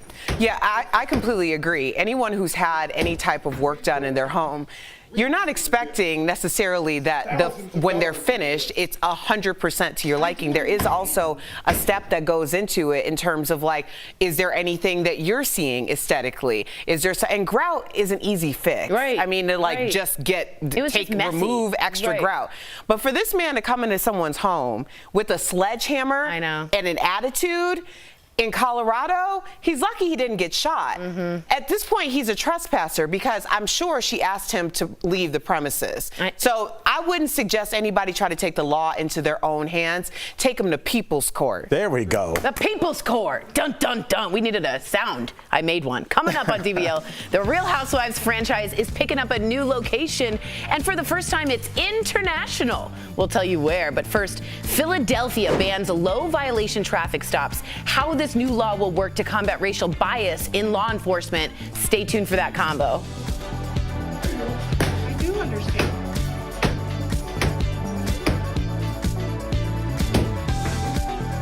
Closed captioning provided by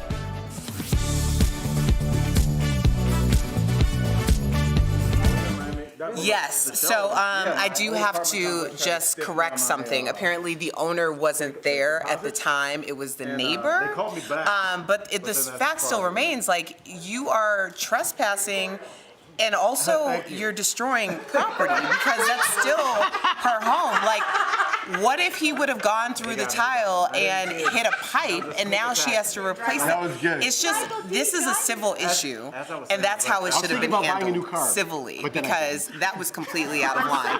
But I know a lot of people have other opinions about how it should have been handled, but I'm just saying that wasn't right. Yeah, she was definitely out of town, just, like Erica said, but I suggest you go in if you're interested. Also, is there a song, Sledgehammer? What if she's a bathroomzilla? You ever heard of a bridezilla? It doesn't matter, that's your money. It does matter, because that seemed like a man that had been pushed to his limits. I'm not saying that man has an anger problem. I saw those photos. It was not finished. That was an incomplete job. But you have to, even if she's out of town, you have to keep them updated. To start over. Anger. It just, I mean, maybe the updating makes sense. But what would have happened if he swung it too fast and then broke the window, or hit a pipe, or hit that guy? Something? It was like there were so many things that could have gone wrong in that situation.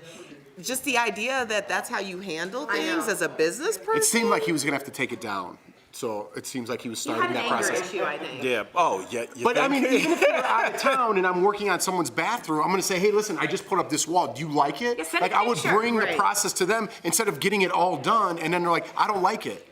Well, man, you picked out the tile. You told me to put this in. Who knows what the situation was? Like, we had a courtyard built, and the materials that they used weren't really weatherproofed materials. So it started coming off, like, gradually. When it first finished, it looked beautiful, but they had to come back 7 times and then change the material out completely to fix it. So, I mean, was it upsetting? Yeah, but I'm not like getting, like, trying to do something to somebody over it. There's no sledgehammer at all.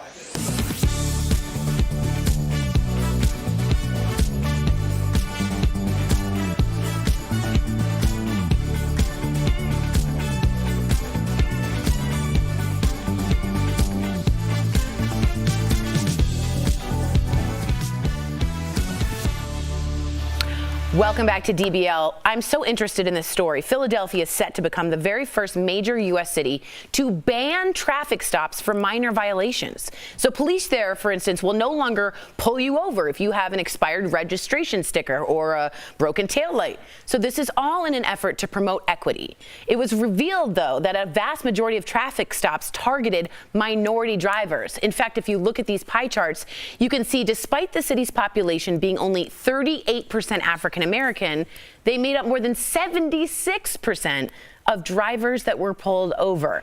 I think the full number was 90% or above were people of color that were being pulled over, which is insane to me. What do you guys think about this? Could this be a good thing to help stop violence and hate against the cops? I think it's a bigger thing than even the four of us realize, because what traffic violations do is they set in motion everything else that we complain about in terms of inequity. So yes, there's the mental health of a community just being constantly messed with by the law enforcement, but the bigger picture is in a working class neighborhood, take Ferguson, for example, where the population is 66% black. You're pulling them over constantly. They either decide to pay this ticket or pay their bills.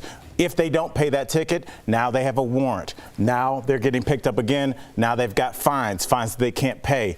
This thing leads into bail. This leads into an inability to vote. This leads into so many different things that really make a community like Ferguson literally explode on television when you constantly push your citizens to the breaking point every day. So just stopping this nonsense will do a lot. Well, absolutely. I don't see it being much different than stop and frisk, like vehicular, because the truth is a lot of these very small infractions, like let's say it was me and you, Tori, like you might have gotten away with having an air freshener on your mirror, but I didn't get away with having it. And then once that stop happens, well, is there probable cause to search the vehicle? Is there this? Is there that? And just so we're very clear, especially coming out of or being in a pandemic, the way that a lot of, when we're talking about the disparity and the cyclical disparity when it comes to economics in this country, it's also putting things in motion like this to ensure the poor stay poor. So when Al was going through the entire system, that is very intentionally done. But what also needs to be addressed are there quotas when it comes to how many numbers of tickets police officers are expected to write in order to also sustain the revenue and the economics of that town? Where is that money coming from? And this is something that has been a practice for a very long period of time, and absolutely this needs to stop. And also, just all over, this is beneficial to everyone. And, you know, one of my best friends is a Cuban American that lives in Miami, and his brother is a cop. And because we talk a lot about police interactions with citizens, because I'm like, ask your brother what's up with this, you know? And he's like, his brother feels the same way. But a lot of times when you do see cops that are trigger happy, he's like, being in a city like Miami, we deal with people that we know have 2 strikes. And I put Jeff in jail, and I drive around the block a day later, and I see Jeff on the corner, and I'm like, oh, first of all, I know him. I know he's violent. I know he has 2 strikes. And now when you approach him at his house, or you approach a car that you don't know, now him, as also a minority, is worried about this guy's like saying, I'm never going back to jail again. Right. So we're saving our cops. We're saving our citizens. The mental health of everybody is at stake here, and it can stop by not wasting everybody's time. I almost said another word. Stop annoying your citizens. Leave us alone and let us generate income. Stop with these nonsense tickets and parking crap. Can you say crap? I think you can. You just say crap. You just did. I think of Sandra Bland, Philando Castile. I think of all of that. So write us in, especially if you are from Philly. We'd love to hear your opinion on YouTube, dailyblastlive.com, or our DBL app. Coming up, Ziggy Marley joins us live. Are you kidding me? Don't go away.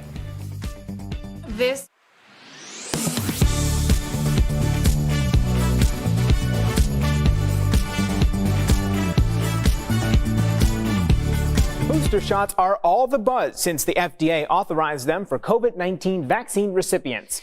That's leading to a lot of claims that the need for a booster means the original vaccines were a bust, including a Kaiser Family Foundation survey that found 71% of unvaccinated Americans think it means vaccines aren't working. So let's verify.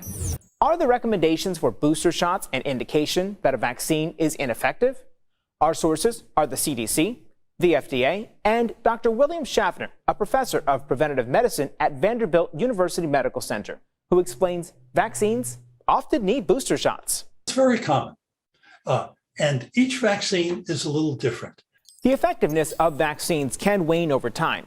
For example, tetanus requires boosters every 10 years to build on the protection from previous shots. Then there are other vaccines that require a re-immunization, like pneumococcal, which the CDC recommends a second dose for people over 65 to remind the immune system how to fight infections. You wane, and then the vaccine will get you up to where you were before, but not any higher. So we call that re-immunization rather than boost. There are also vaccines like the flu shot, which the CDC recommends annually because the virus keeps changing. So Schaffner says it's not all that surprising. The COVID-19 vaccine requires a booster too. More often than not, that's the way vaccines are. Studies show the effectiveness of the COVID-19 vaccine can drop 10 to 20% over time, depending on the type of vaccine. A booster shot can not only return that level of protection, but offer even more. So it's false that booster shots are an indication that a vaccine is ineffective.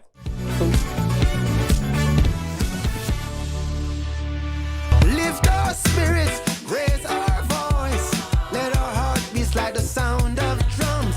Smoke in my tears, my breath is on fire. Here we sit tired of crossing rivers. He is not just reggae royalty. He's a husband, a father, and this family man also writes children's books. 8-time Grammy winner. It is my honor. Ziggy Marley joins us live. Hi, Ziggy. Hello, how you doing? We're doing nice. Amazing. Thanks for joining us. I did want to ask, DJ Khaled owns one of your father's guitars, and he shared this video playing it. And we know it's an instrument, but some fans feel it's almost too special to be played. What do you think about that? I think music is in everything, and you know, music. Some people hear things differently. Like that could be music to somebody. I mean, we're not judging anybody. We're accepting. You know. I love it. You're amazing. It's great. Agreed. Ziggy, what an honor to have you here with us today. How does it feel when you sing your father's hit songs to a crowd of Bob Marley fans? I've been in a crowd plenty of times when you've done it. How does it feel for you? Well, the way I approach it, you know, it's like my song. I sing it from my heart, and it feels like real. It feels like I'm expressing what's in the song. I feel real about it, you know? Do you have a favorite song of your father's, or a favorite album, perhaps? Our favorite album would be an album called Survival, which is the album I kind of grew up in my teenage years. Wow. Wow. Love that. Talking to Ziggy. Yeah, I know, right?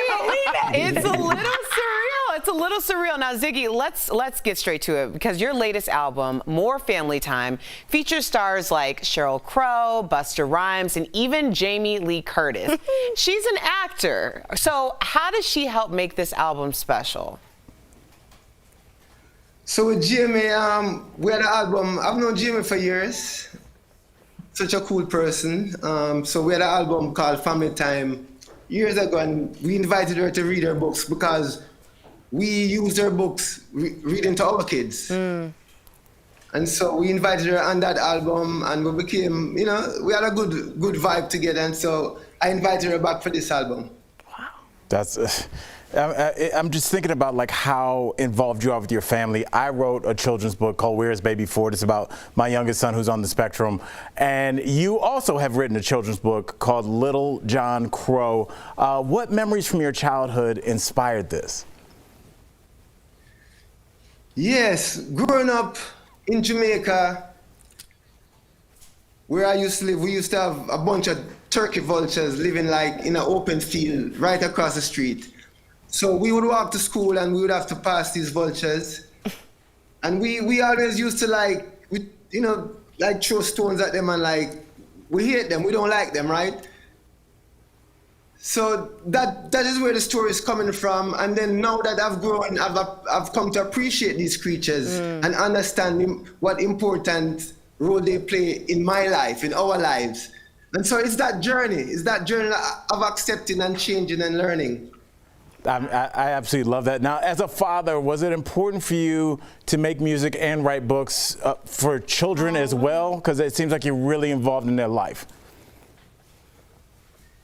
Yeah, well, they're inspiring. You know, children are inspiring to me. I mean, they teach us a lot, you know, patience. We have to have a lot of patience with them sometimes, you know. Absolutely. Love them, teach us love. So, I mean, being around my kids, there's always like a creative energy. There's always some kind of beautiful experience going on. And so they just inspire me. I mean, children inspire me. Ziggy, I don't know if there's a person throughout history that unites people the way your father did, across shapes, sizes, sexualities, everything. He brought the world together. Do you feel any pressure? You do a great job of it. Do you feel any pressure that your father had of bringing people together? No, man, we're not feeling pressure. We grew up, you know, that's the way we grew up before he was what we know him as of today. This is how we were as we grew up. This is who we are. It's not, you know, it's not a show. It's a reality, you know what I say? So, yeah, this is like, no, it's normal. Normal. Totally normal. Totally normal. Can I ask you really quick, your dog, someone wrote in just now that you wrote a song inspired by your dog. You love your dog. There's a picture we have, I think. What is, tell me about your dog. It's with the family. Romeo. My dog, Romeo. Yeah. So Romeo, my kids always wanted a dog. See, yeah. And it took us like 10 years for kind of like succumb to the pressure. And so we got a dog last year, right before the pandemic, right before the quarantine. And you know, it's been a wonderful addition, a challenging addition, but a wonderful addition to the family. And the kids, we love each other and we play. And, you know, it's good, it's great. It's great. I feel like it gives them an appreciation of another species, not a human being, but another creature. Yes. To understand that relationship, I think it's really good. Just like the turkey and the vultures. That's so interesting. It was so honestly wonderful to have you, Ziggy. Thank you so much for joining us. Everybody on the panel is just beaming. We're just like, so everybody, happy, it's like, really. I'm gonna call my friends and be like, what'd you do today? Yeah. Just so they prompt me to say, what'd you do? I talked to Ziggy Marley. Yeah, beat that. DBL Nation, go to akashicbooks.com and please order a copy of Ziggy's new children's book, Little John Crow. Again, I can't say it enough. Been an honor. Thanks a lot, Ziggy. We'll be right back. Thanks, brother. Thanks. Listen, no. All right. Oh, man. Promotional consideration is brought to you by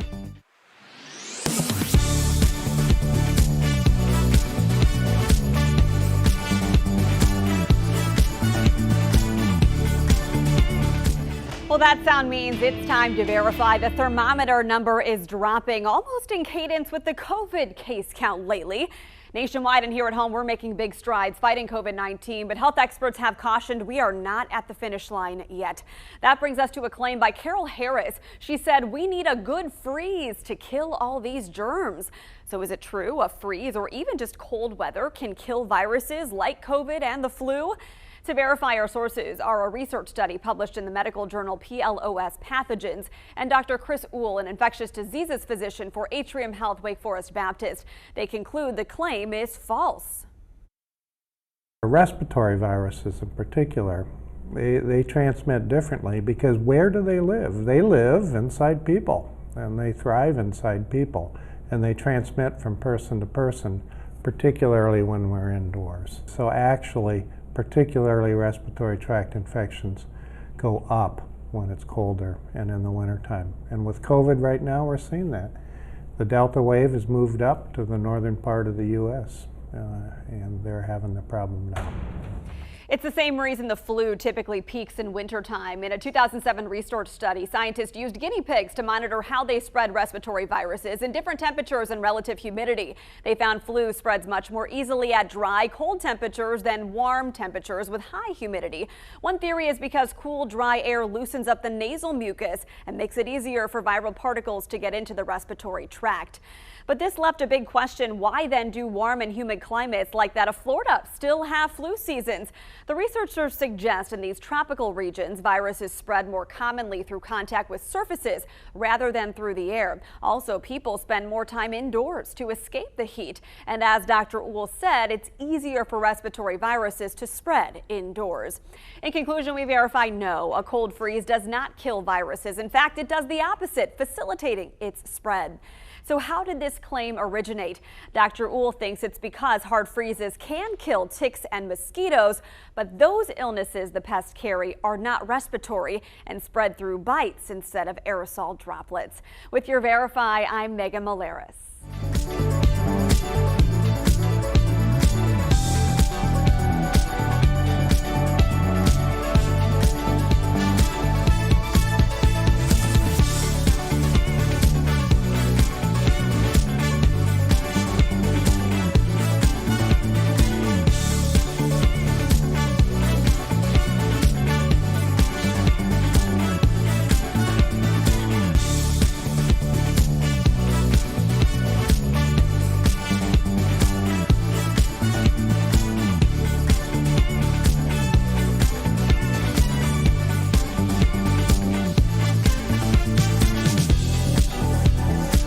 Don't miss a minute of DBL. I cannot wait. Nah, girl, we want to know. You don't feel like that's a little bit weird? Stop. There's no such thing as ghosts. I'm talking about DBL is always all new every day.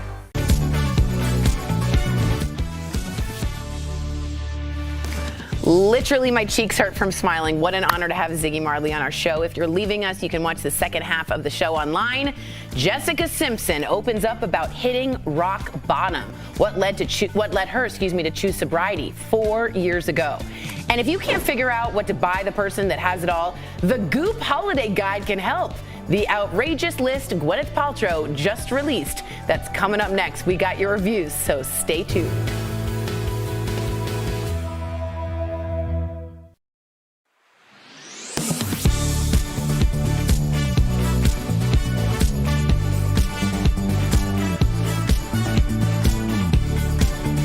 Research suggests that plastic barriers are not that effective at stopping COVID-19. In fact, they may be making some situations worse. We now know the virus spreads through small particles in the air. Good airflow and ventilation can help get rid of them. Now scientists tell the New York Times that those plastic barriers can actually cut off airflow in a room, trapping virus particles in concentrated areas. And those shields aren't blocking as many germs as you may think. Plastic can be great for stopping something like a cough or sneeze, but it does very little to stop the virus particles an infected person emits just by breathing. Those particles are going to waft over and under the barrier, often in a more concentrated way. These new findings have big implications for the school year. In fact, studies from Johns Hopkins suggest classrooms with screens on desks actually had an increased risk of coronavirus infection. Researchers say schools should instead focus on improving airflow, wearing masks, and encouraging vaccinations to keep COVID out of the classroom. I'm Audrey Castoreno, and that's Connecting the Dots.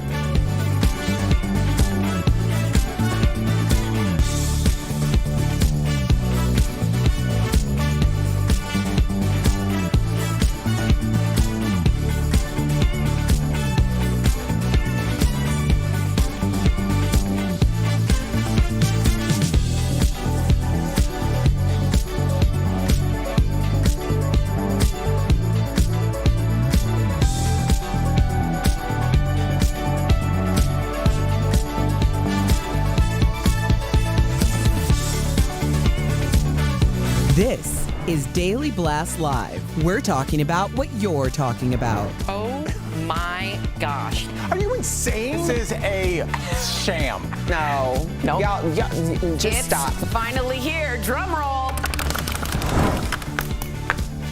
Welcome back to Daily Blast Live. I'm Tori. I'm in for Sam. I'm here with Jeff, Al, and Erica. Let's get to this story because it was all over my feed. I'm sure yours as well. Jessica Simpson is reflecting on being 4 years sober with a photo of herself at rock bottom. So Jessica posted this photo. Take a look. from 2017, which she described as an unrecognizable version of herself. She said at that moment, she realized she needed to quit drinking. She went on to say, quote, "There is so much stigma around the word alcoholism or the label of an alcoholic. The real work that needed to be done in my life was to actually accept failure, pain, brokenness, and self-sabotage. The drinking wasn't the issue, I was." She added that back then she didn't love herself, but has made nice with her fears and is now free. One of the reasons I love this show is we're so transparent. Al, you are recently sober, but it's been, what, how long has it been? I looked at at my app today just because I knew we were doing the stories. 695 days. Bravo! Round of applause, thank you. Yeah. So did you react, relate, talk to me about how, I love that she posted this, and I didn't recognize her as Jessica Simpson at all. Well, I took something from it more than just like how long she's been sober, which kudos to her for that. But she made a great point, and I don't even think if she knew what a great point it was. And it's the fact that the stigma around alcoholism is so universally accepted that we don't realize like when it's not at its height, if I'm making sense. I think when people think of an alcoholic, they think about somebody underneath a bridge drinking from a brown paper sack, and they're like, that's an alcoholic, he needs help. But I think a lot of people are functional alcoholics. A lot of people, and it's kind of, oh, I'm a wine mom. You're drinking 2 bottles of wine a night. Like, what's going on? I mean, there's other issues at work there, but the fact that you're not at whatever we perceive to be rock bottom, I think a lot of people kind of move forward in life not at the pace that they could if they kind of got rid of some of those ankle weights. Yeah, whenever you're in a quote-unquote hole, right, it's hard to look forward or look out of that hole. Once you're out of it, it's easier to look back and reflect, right? So I think Jessica Simpson's talking about alcoholism, drug addiction, sex addiction, whatever the problem in your life may be, you have to look inward instead of outward. She says failure, pain, brokenness, self-sabotage. She's looking at herself in the mirror saying these were the reasons, not alcohol. Alcohol was her crutch. You have to reflect on what you were at that point in your life to get better. Right. That's how you take steps to climb out of the hole. You have to own it. I really respect Jessica Simpson for owning it, like you said, and looking in the mirror and looking inward instead of outward at why everyone else is the problem and not myself. Well, I picked up on the idea of stigma too, because I think that certain illnesses, and alcoholism is an illness.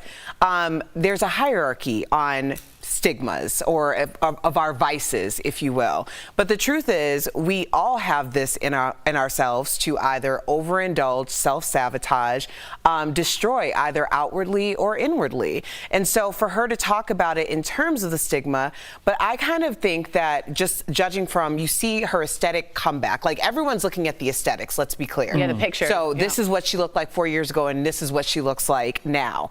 And sometimes that doesn't tell the entire picture.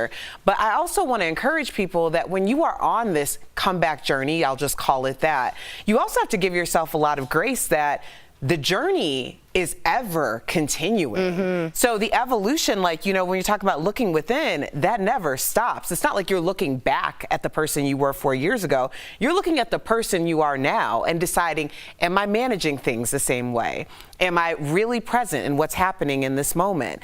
Am I making plans for the future? That's not something where I don't look back on my broken self 10 years ago and think, wow, that girl. I look and say, she's still very much in here. And I think a lot of that gets lost when we're having these conversations. This was such a campfire talk, wasn't it? Great. I loved it. Really interesting. Write us in. Let us know what you think. We'll get ready. Big change over here. Real Housewives fans, the franchise is coming to Dubai. What took so long?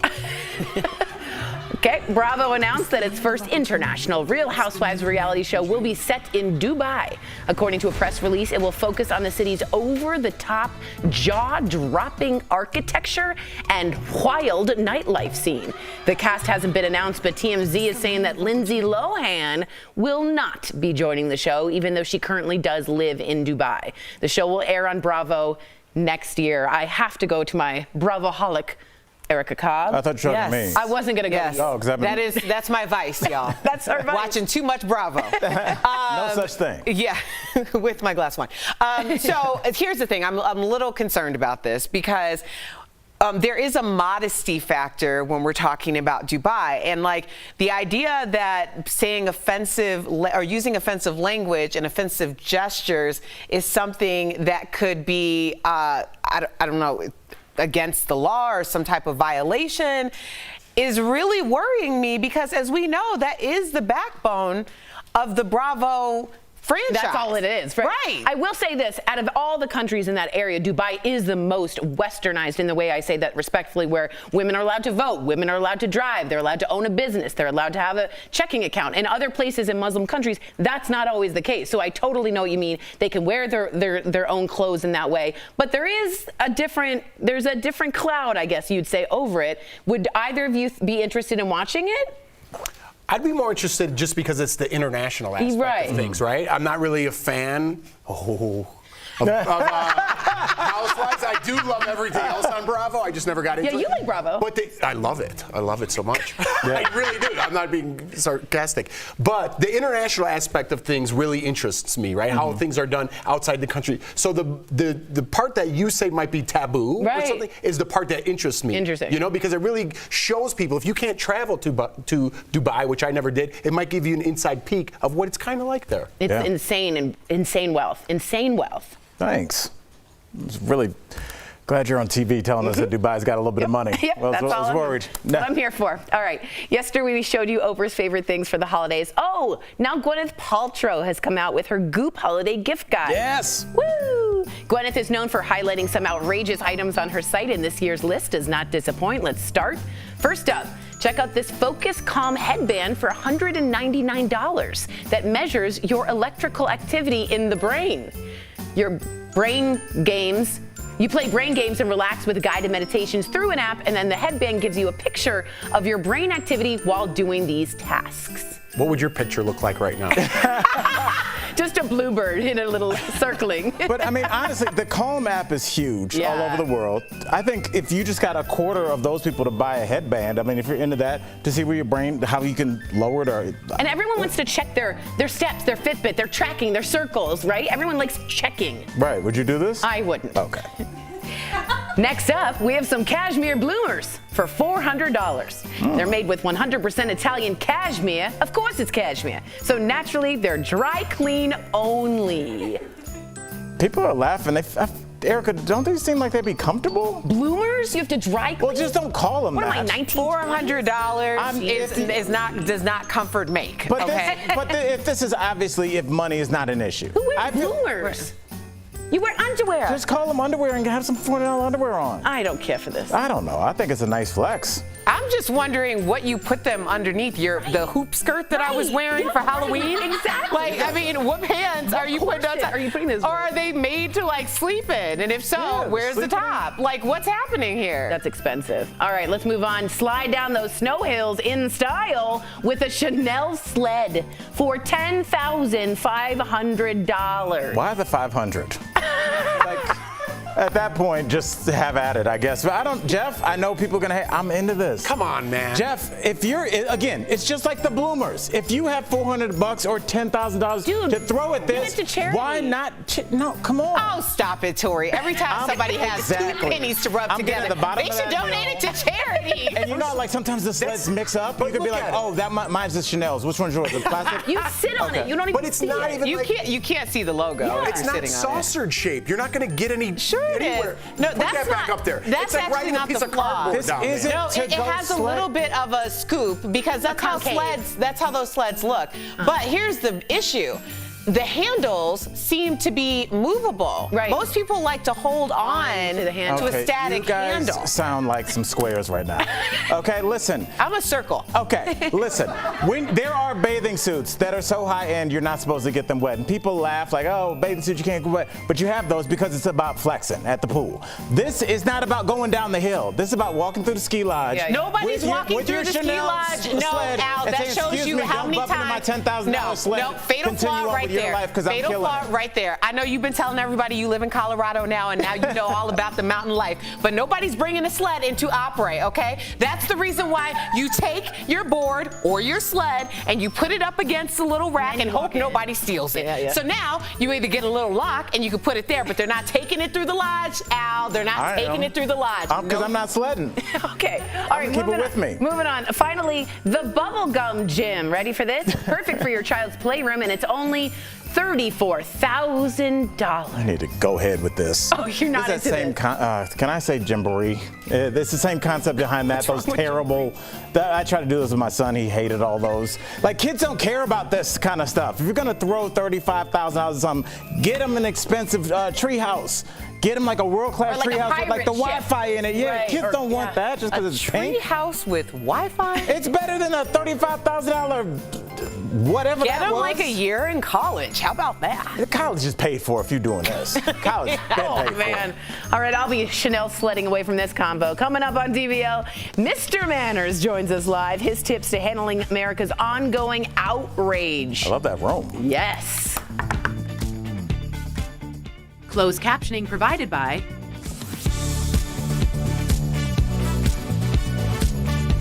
Okay. It's your man checking his ringtone Oh, story. great. Oh, yeah. Yes. So you're going to tell him that he has a response for you, but I want you to push back and say, why can't I say something to him?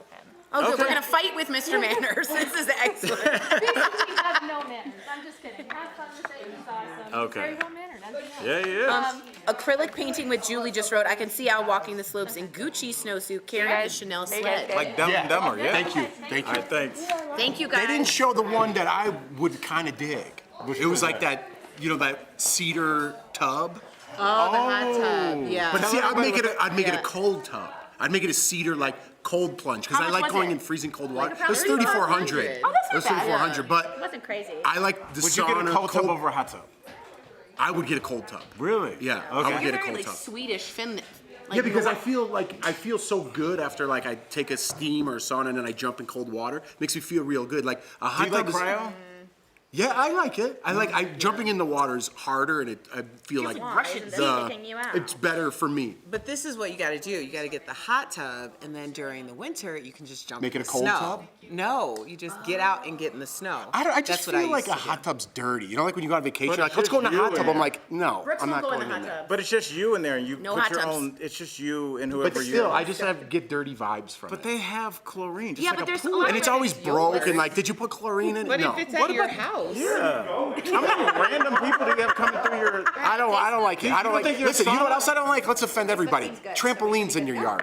Get them out of there. Trampolines Get 'em out are of there. super dangerous. No, I don't like them in your yard. My friend has one though, but they have hot this on tub and it. Yeah, trampoline people says still go something over about me. that. The trampolines are they so also dangerous. chunk the name of the place.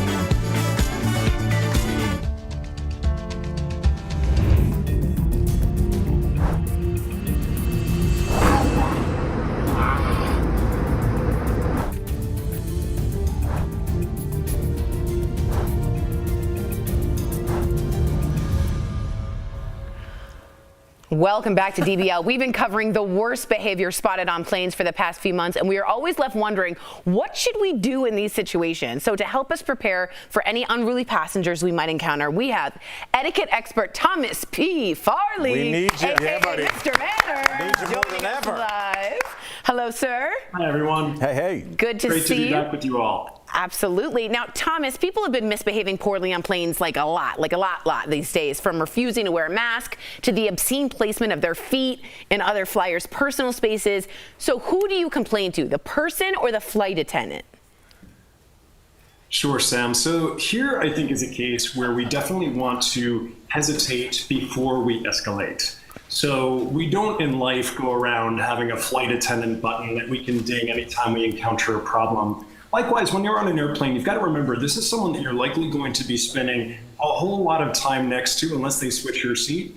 So if this is something that is two adults you can work out together, far better to deal with it that way than getting the flight attendant involved. Once you've done that, you've really gone to DEFCON 4, and sometimes it is necessary, so I don't say never do it. But if this is something that you can work out together, and there are nice ways to do so, we'll talk about that. That would be my first line of defense. Good. All right, now here's my issue. I've been traveling for 15 years as a stand-up comic, almost every weekend, and there's been a lot of times I didn't know how to confront people about their behavior. Like one time there was a guy sitting next to me.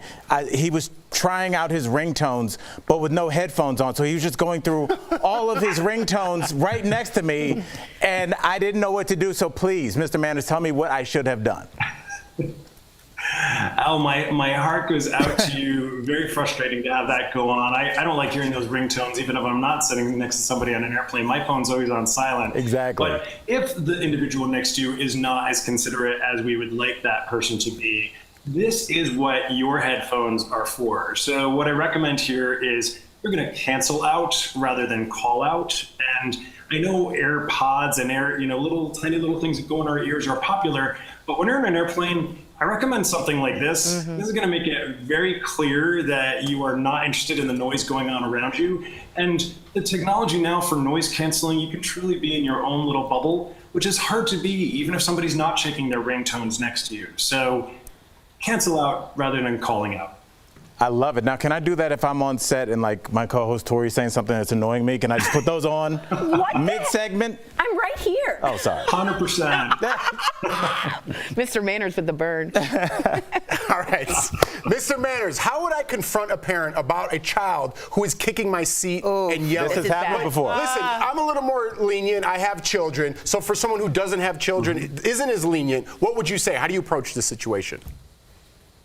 Sure, Jeff. This is one I think anyone who is, I'm not a parent, but I think anyone who is a parent and has gone through this knows how awful it is to feel that way. And in fact, a nice thing for a parent to do is to actually bring some little thank you notes and lollipops to pass out for those around them in case things do get bad. But if you're the person who's on the receiving end of that, certainly you don't need to turn around and say, by the way, your child is crying. Could you please make this child stop? The parent knows that already, and presumably they're doing everything they can. But something like kicking the seat, they may not, maybe they've got several children and they're not actually seeing this happen. What you want to do as the other passenger is you want to note the behavior and not the offender. So you don't say, your kid is doing this or tell your child to stop this. You rather say, I can see you have your hands full back there. I'm so sorry about that. You may not realize my seat is getting kicked. So notice there, you're not mentioning a child at all. You're not indicating who's doing it, although we all know now. But you're noting the behavior itself and focusing on that rather than pointing fingers at a child, and never to correct the child directly. Unless there's a situation of imminent danger and their parent is not around, you always leave it to the parent to correct their child. You don't take it upon yourself. Smart. Okay, Mr. Manners, I'm going to tread on this lightly because apparently when I get to the airport, I have a sign on my head that says, please engage me in conversations. I haven't spoken enough today. So people constantly want to chat with me, and I might be looking for a very quiet flight. So what should I tell them? Yes. Well, Erica, it's just because you're so friendly looking, people do want to chat with you, of course. He's good about that. So here's a case where, first of all, remember, you're going to be spending at least 45 minutes, maybe 10, 12 hours, depending on how long the flight is with this person. So I think civility calls for at least a little bit of pleasantry to start off this journey together. And I've actually, believe it or not, I've made some phenomenal lifelong friends who are people that I met on airplanes. So don't rule that out. But yes, there are times when we simply need to get in our own space, and that is entirely okay. So again, these headphones, this sort of headphone, I think are a great way of sending a very loud signal about what you are looking to do, which is not to have a conversation. So you can say something simply along the lines of, it's been so lovely chatting with you. If I don't get this presentation done by the time we land, my boss is gonna have my head on a platter, or I promised myself to get through my favorite podcast by the time we get to LA. There are nice ways of putting it out there clearly without being rude. You guys say that to me all the time. That's weird. My AirPods. Yeah. Thank you so much, Mr. Manish, for weighing in, Thomas. There's no one more well-mannered than you. DBL Nation, you can check Thomas out on Instagram for more etiquette advice. Thanks again. We'll be right back. Thank you all.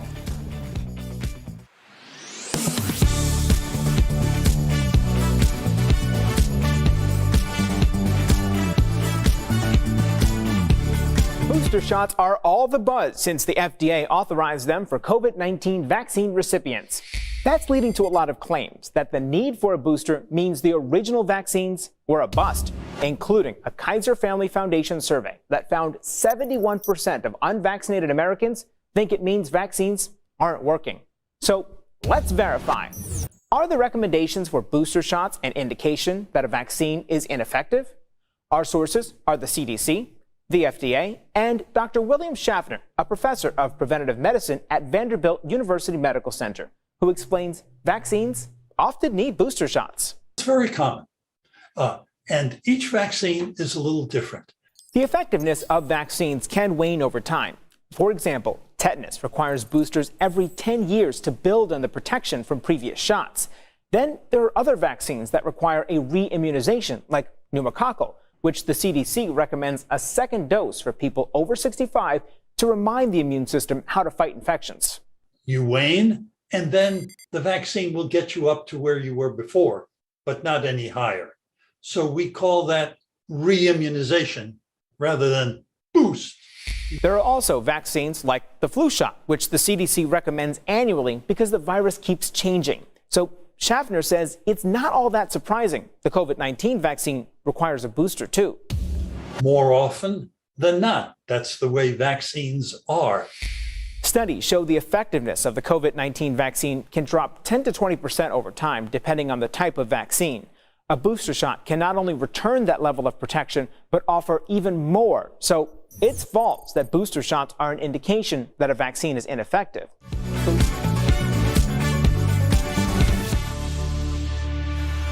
Welcome back to DBL. Have scientists found the fountain of youth? We're chatting about it in DBL's Focus on Fitness presented by QB. First up, HIIT exercise, short for high-intensity interval training. Researchers say it jumpstarts aging cells to create more proteins, essentially stopping the process of aging at the cellular level. Next, aerobic exercise. One study finds that just 6 months of aerobic exercise can help reverse the effect of aging on the brain. And finally, jazz hands, dance. Researchers say dancing may be more effective at turning back the hands of time than other forms of exercise. Staying active is so important, and QB has made it easy. Try their under-desk elliptical at 1-800-556-2089 or visit QB.com to learn more. I love to dance and I love QB. We'll be right back. Promotional consideration is brought to you by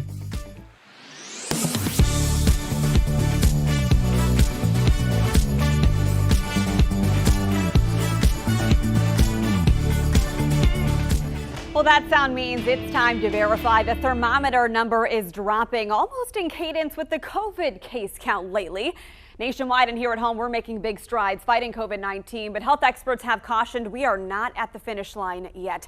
That brings us to a claim by Carol Harris. She said we need a good freeze to kill all these germs. So is it true a freeze or even just cold weather can kill viruses like COVID and the flu? To verify our sources are a research study published in the medical journal PLOS Pathogens and Dr. Chris Uhl, an infectious diseases physician for Atrium Health Wake Forest Baptist. They conclude the claim is false. Respiratory viruses in particular, they transmit differently because where do they live? They live inside people and they thrive inside people and they transmit from person to person, particularly when we're indoors. So actually, particularly respiratory tract infections go up when it's colder and in the wintertime. And with COVID right now, we're seeing that. The Delta wave has moved up to the northern part of the U.S. And they're having the problem now. It's the same reason the flu typically peaks in wintertime. In a 2007 research study, scientists used guinea pigs to monitor how they spread respiratory viruses in different temperatures and relative humidity. They found flu spreads much more easily at dry, cold temperatures than warm temperatures with high humidity. One theory is because cool, dry air loosens up the nasal mucus and makes it easier for viral particles to get into the respiratory tract. But this left a big question. Why then do warm and humid climates like that of Florida still have flu seasons? The researchers suggest in these tropical regions, viruses spread more commonly through contact with surfaces rather than through the air. Also, people spend more time indoors to escape the heat. And as Dr. Uhl said, it's easier for respiratory viruses to spread indoors. In conclusion, we verify no, a cold freeze does not kill viruses. In fact, it does the opposite, facilitating its spread. So how did this claim originate? Dr. Uhl thinks it's because hard freezes can kill ticks and mosquitoes, but those illnesses the pests carry are not respiratory and spread through bites instead of aerosol droplets. With your Verify, I'm Megan Malaris.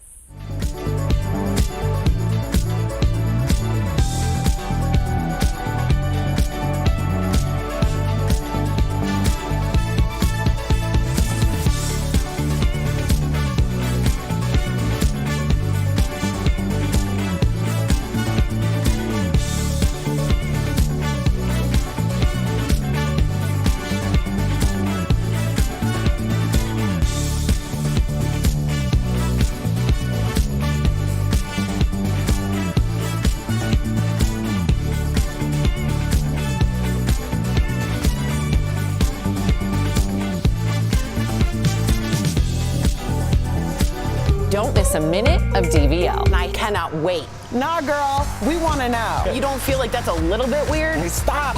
Get There's no away such thing from as that. ghosts. I'm talking about. DBL is always all new every day.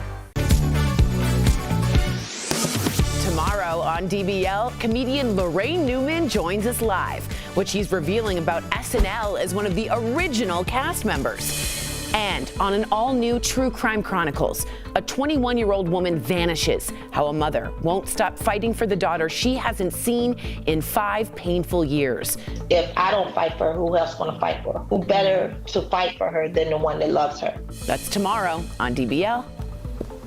Welcome back to DBL. We love sharing your comments. A lot of people loved Mr. Manners, and Donnie says we need to have him on more often to talk about a wide range of topics so people understand how to act around people again, since we've seemed to have lost that. I don't know why I'm emphasizing it like this. Talking like a speech because I really therapist. agree with him. I think we've all lost a sense of decency. I know I sound like a square, but people are getting mad. The sledgehammer, all of this proves our patience is like this thin, right? Yeah. What, are you running for office? Why Ladies are you and gentlemen, so I will be strident? running. I guess I agree with you. I'm getting fed up with the jump to anger. I'm just getting fed up. Sounds like it. I'm angry about it. Right. Not good. What's in the show? DBL is new every day. We'll see you tomorrow, same time, same place.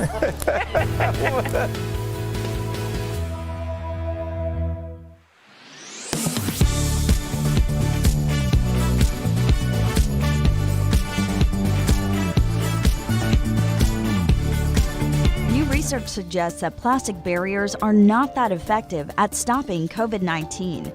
In fact, they may be making some situations worse.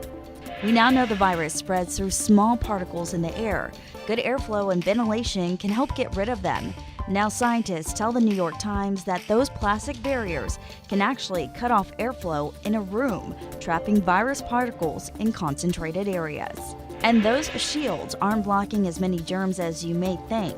Plastic can be great for stopping something like a cough or sneeze, but it does very little to stop the virus particles an infected person emits just by breathing. Those particles are going to waft over and under the barrier, often in a more concentrated way. These new findings have big implications for the school year. In fact, studies from Johns Hopkins suggest classrooms with screens on desks actually had an increased risk of coronavirus infection. Researchers say schools should instead focus on improving airflow, wearing masks, and encouraging vaccinations to keep COVID out of the classroom. I'm Audrey Castoreno, and that's Connecting the Dots.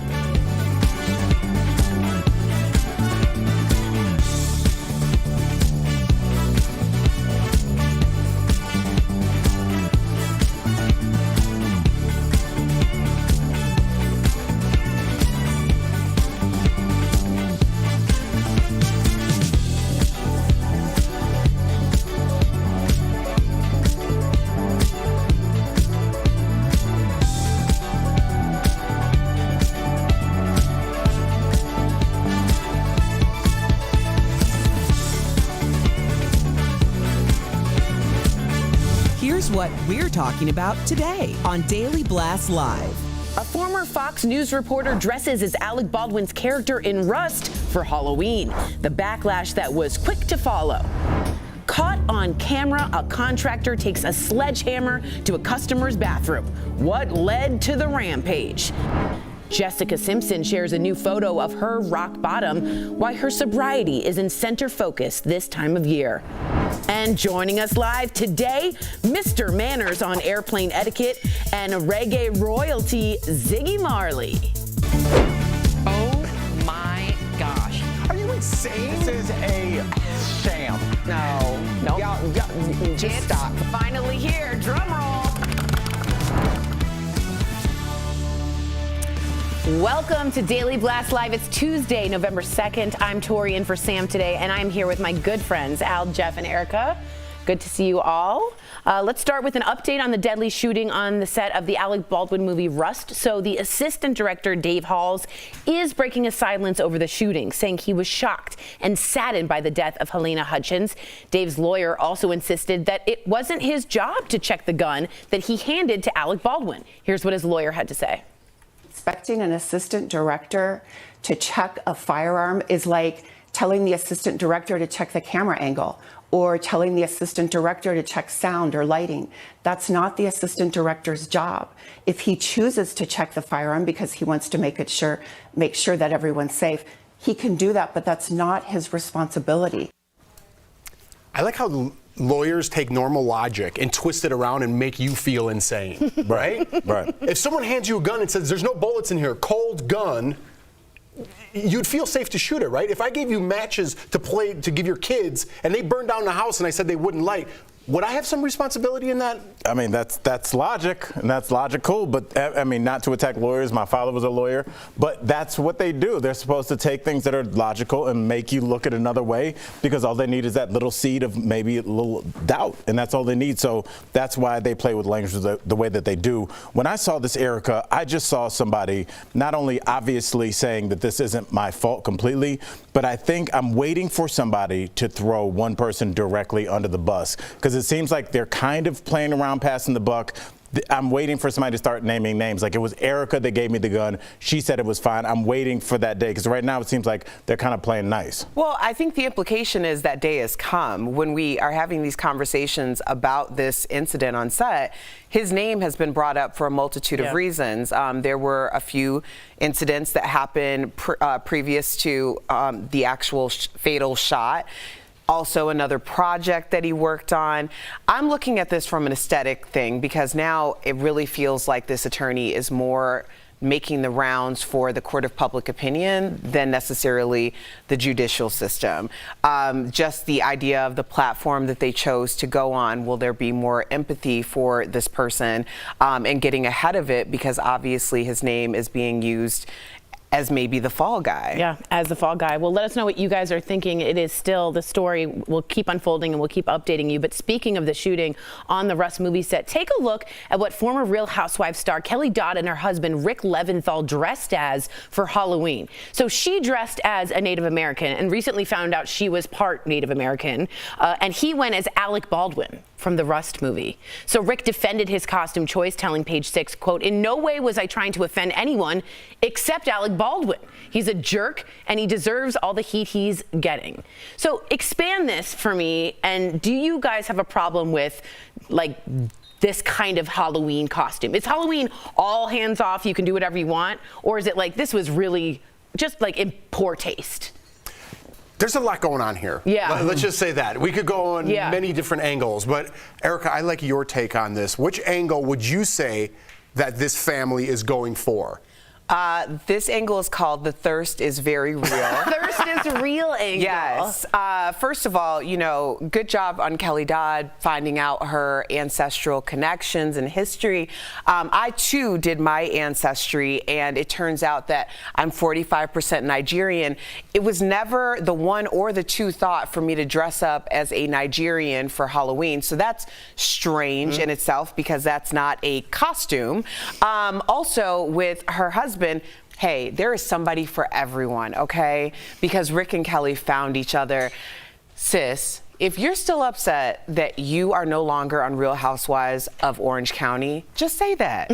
Just say that. You don't have to do all these outlandish things in order to get attention. It's just for press. Yeah, I mean, I think they're filming now. The show's going on without you. It happens all the time. Housewives are replaced. But see, that makes Get a sense. grip. I'm thinking about all the people that took pictures of the reenacting the George Floyd scene. Just regular people that weren't on the Real Housewives that took those and posted it on their social media. And I always thought the fact that I'm seeing that is crazy, but the fact that they posted it meant that most of the people that they know follow them would have been okay with that. They posted it to their own social media. So maybe there is a faction of society that is okay with somebody's death happening in order to go after somebody that they don't like. Clearly. And it just blows my mind. I find it very distasteful. I think, But you probably don't follow them. Of course, I'm probably not in that art. I'm probably not in that. But So then are they just feeding the lion that is their followers? It red meat to the lions. My problem is Helena Hutchins. Like, there's someone who's dead here, and I just find it a little egregious in that case. I would love to hear your opinion on this. Have you ever gotten stiff for work you did? Check out what one contractor did to a bathroom he remodeled. So he took a sledgehammer to it because of a disagreement about payment. He says he was owed over $4,000 for the work and thought he was getting stiffed. The homeowner reportedly claimed she wasn't happy with the remodel and was waiting to inspect it further. And I did look at the pictures, and it was not finished. Like, grout cement was showing, there was grout on the paint. Like, no one would have said that's really acceptable. So who's wrong and who's right here? I did remodeling like growing up with my friends' fathers and stuff, and we remodeled tons of bathrooms. And the owner picks out what they want before it's installed, right? And it's not a process that goes up in a day. That takes a couple days, maybe a week to put up or a weekend, depending on what you're doing. As you go through the process, you go to the owner. Are you like what's going on so far? Almost like a haircut. Yeah. Do you keep this? Is this fine? Is this spacing good? Is that all right? And if your work's not done right, you have to fix it as the contractor because your word is only good as your reputation. Right. And if you're going to bust up a bathroom, this guy's got to find some other work to do because who's going to hire this guy after this? Right. Yeah, I completely agree. Anyone who's had any type of work done in their home, you're not expecting necessarily that when they're finished, it's 100% to your liking. There is also a step that goes into it in terms of like, is there anything that you're seeing aesthetically? And grout is an easy fix. Right. I mean, to like just remove extra grout. But for this man to come into someone's home with a sledgehammer and an attitude, in Colorado, he's lucky he didn't get shot. At this point, he's a trespasser because I'm sure she asked him to leave the premises. So I wouldn't suggest anybody try to take the law into their own hands. Take them to people's court. There we go. The people's court. Dun, dun, dun. We needed a sound. I made one. Coming up on DBL, the Real Housewives franchise is picking up a new location, and for the first time, it's international. We'll tell you where, but first, Philadelphia bans low violation traffic stops. How this new law will work to combat racial bias in law enforcement. Stay tuned for that combo. I do understand.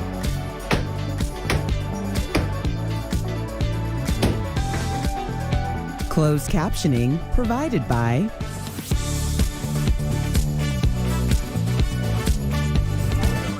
Yes. So I do have to just correct something. Apparently, the owner wasn't there at the time. It was the neighbor. They called me back. But the fact still remains, like, you are trespassing.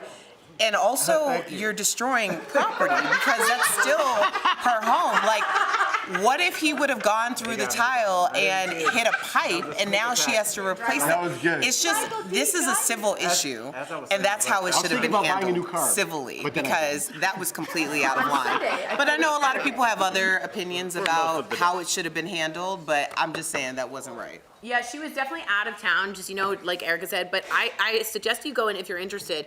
Also, is there a song, Sledgehammer? What if she's a bathroomzilla? You ever heard of a bridezilla? It doesn't matter, that's your money. It does matter because that seemed like a man that had been pushed to his limits. I'm not saying that man has an anger problem. I saw those photos. It was not finished. That was an incomplete job. But you have to, even if she's out of town, you have to keep them updated. To start over. Anger. It just, I mean, maybe the updating makes sense.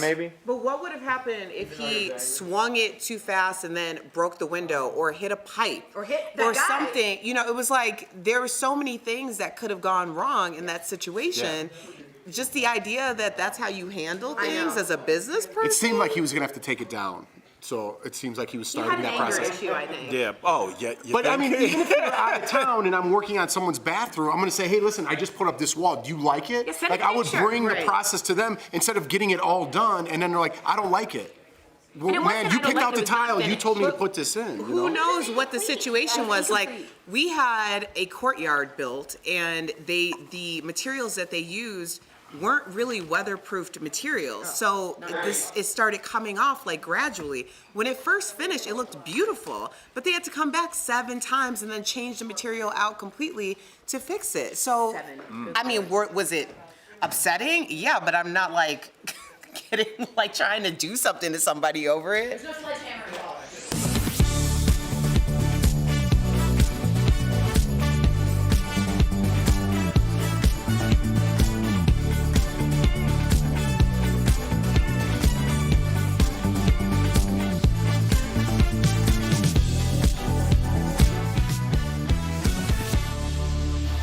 Welcome back to DBL. I'm so interested in this story. Philadelphia is set to become the very first major U.S. city to ban traffic stops for minor violations. So police there, for instance, will no longer pull you over if you have an expired registration sticker or a broken taillight. So this is all in an effort to promote equity.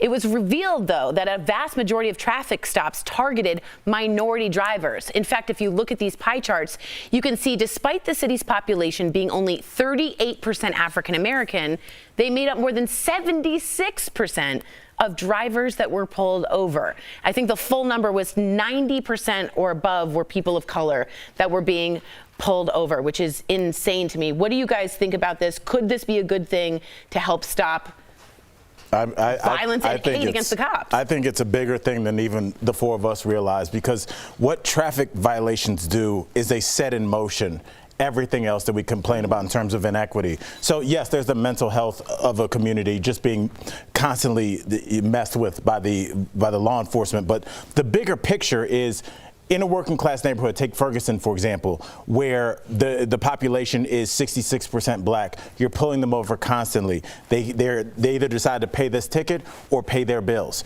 If they don't pay that ticket, now they have a warrant. Now they're getting picked up again. Now they've got fines that they can't pay. This thing leads into bail. This leads into an inability to vote. This leads into so many different things that really make a community like Ferguson literally explode on television when you constantly push your citizens to the breaking point every day. So just stopping this nonsense will do a lot. Well, absolutely. I don't see it being much different than stop and frisk, like vehicular, because the truth is a lot of these very small infractions, like let's say it was me and you, Tori, like you might have gotten away with having an air freshener on your mirror, but I didn't get away with having it. And then once that stop happens, well, is there probable cause to search the vehicle? Is there this? Is there that? And just so we're very clear, especially coming out of or being in a pandemic, the way that a lot of, when we're talking about the disparity and the cyclical disparity when it comes to economics in this country,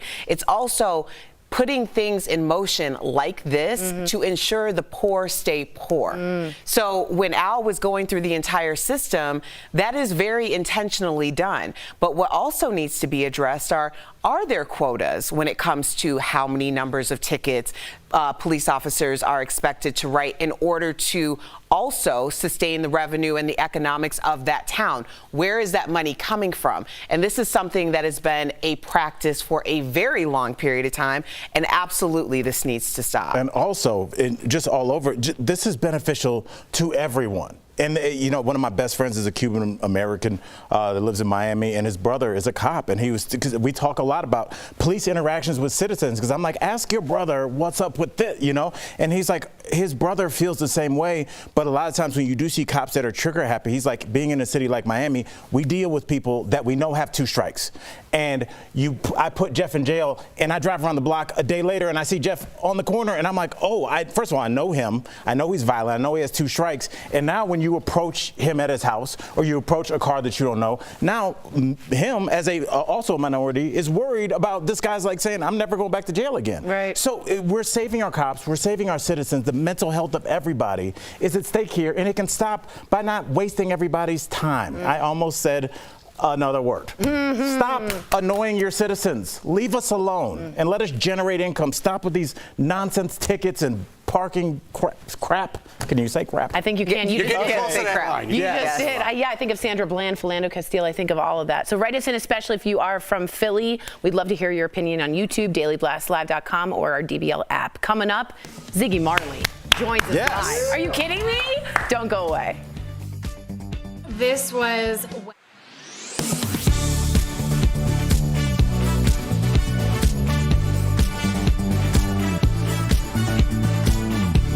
Booster shots are all the buzz since the FDA authorized them for COVID-19 vaccine recipients. That's leading to a lot of claims that the need for a booster means the original vaccines were a bust, including a Kaiser Family Foundation survey that found 71% of unvaccinated Americans think it means vaccines aren't working. So let's verify. Are the recommendations for booster shots an indication that a vaccine is ineffective? Our sources are the CDC, the FDA, and Dr. William Schaffner, a professor of preventative medicine at Vanderbilt University Medical Center, who explains vaccines often need booster shots. It's very common, and each vaccine is a little different.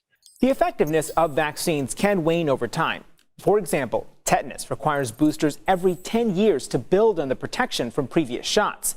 Then there are other vaccines that require a re-immunization, like pneumococcal, which the CDC recommends a second dose for people over 65 to remind the immune system how to fight infections. You wane, and then the vaccine will get you up to where you were before, but not any higher. So we call that re-immunization rather than boost. There are also vaccines like the flu shot, which the CDC recommends annually because the virus keeps changing. So Schaffner says it's not all that surprising. The COVID-19 vaccine requires a booster, too. More often than not, that's the way vaccines are. Studies show the effectiveness of the COVID-19 vaccine can drop 10 to 20% over time, depending on the type of vaccine. A booster shot can not only return that level of protection, but offer even more. So it's false that booster shots are an indication that a vaccine is ineffective. Lift our spirits, raise our voice. Let our heart beat like the sound of drums. Smoke in my tears, my breath is on fire. Here we sit tired of crossing rivers. He is not just reggae royalty. He's a husband, a father, and this family man also writes children's books. 8-time Grammy winner. It is my honor. Ziggy Marley joins us live. Hi, Ziggy.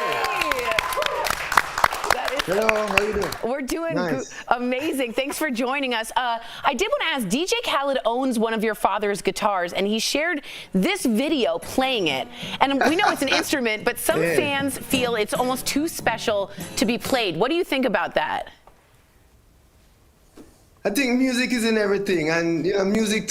Some people hear things differently. Like that could be music to somebody. I mean, we're not judging anybody. We're accepting. You know. I love it. You're amazing. It's great. Agreed. Ziggy, what an honor to have you here with us today. How does it feel when you sing your father's hit songs to a crowd of Bob Marley fans? I've been in a crowd plenty of times when you've done it. How does it feel for you? Well, the way I approach it, you know, it's like my song. I sing it from my heart, and it feels like real. It feels like I'm expressing what's in the song. I feel real about it, you know? Do you have a favorite song of your father's, or a favorite album, perhaps?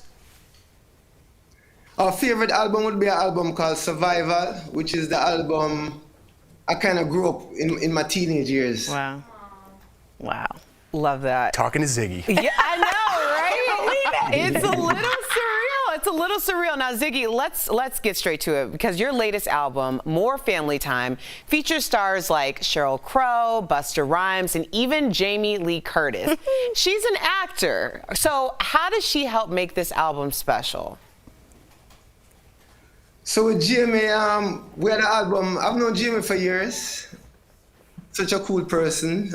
So we had an album called Family Time years ago, and we invited her to read her books because we used her books reading to our kids. And so we invited her on that album, and we became, you know, we had a good vibe together. And so I invited her back for this album. Wow. That's. I'm just thinking about like how involved you are with your family. I wrote a children's book called Where is Baby Ford? It's about my youngest son who's on the spectrum. And you also have written a children's book called Little John Crow. What memories from your childhood inspired this? Yes, growing up in Jamaica, where I used to live, we used to have a bunch of turkey vultures living like in an open field right across the street. So we would walk to school and we would have to pass these vultures. And we always used to like throw stones at them and like, we hate them, we don't like them, right? So that is where the story is coming from. And then now that I've grown, I've come to appreciate these creatures and understand what important role they play in my life, in our lives. And so it's that journey of accepting and changing and learning. I absolutely love that. Now, as a father, was it important for you to make music and write books for children as well? Because it seems like you're really involved in their life.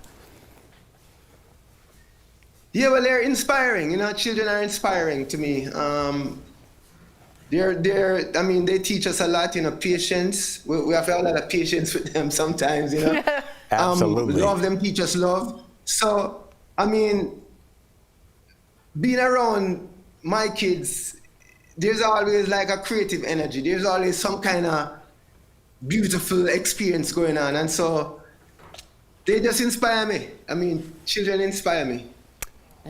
Ziggy, I don't know if there's a person throughout history that unites people the way your father did, across shapes, sizes, sexualities, everything. He brought the world together. Do you feel any pressure? You do a great job of it. Do you feel any pressure that your father had of bringing people together?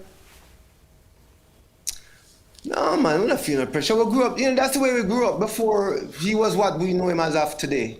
This is how we were as we grew up. This is who we are. It's not, you know, it's not a show. It's a reality, you know what I'm saying? So, yeah, this is like, no, it's normal. No. Totally normal. Totally normal. Can I ask you really quick, your dog, someone wrote in just now that you wrote a song inspired by your dog. You love your dog. There's a picture we have, I think. What is, tell me about your dog. It's with the family. Romeo. My dog, Romeo. Yeah. So Romeo, my kids always wanted a dog. See, yeah. And it took us like 10 years for kind of like succumb to the pressure. And so we got a dog last year, right before the pandemic, right before the quarantine. And you know, it's been a wonderful addition, a challenging addition, but a wonderful addition to the family. And the kids, we love each other and we play. And, you know, it's good, it's great. It's great. I feel like it gives them an appreciation of another species, not a human being, but another creature. Yes. To understand that relationship, I think it's really good. Just like the turkey and the vultures. That's so interesting. It was so honestly wonderful to have you, Ziggy. Thank you so much for joining us. Everybody on the panel is just beaming. We're just like, so everybody, happy, it's like, really. I'm gonna call my friends and be like, what'd you do today? Yeah. Just so they prompt me to say, what'd you do? I talked to Ziggy Marley. Yeah, beat that. DBL Nation, go to akashicbooks.com and please order a copy of Ziggy's new children's book, Little John Crow. Again, I can't say it enough. Been an honor. Thanks a lot, Ziggy. We'll be right back. Thanks, brother. Thanks. Listen, no. All right. Oh, man. Promotional consideration is brought to you by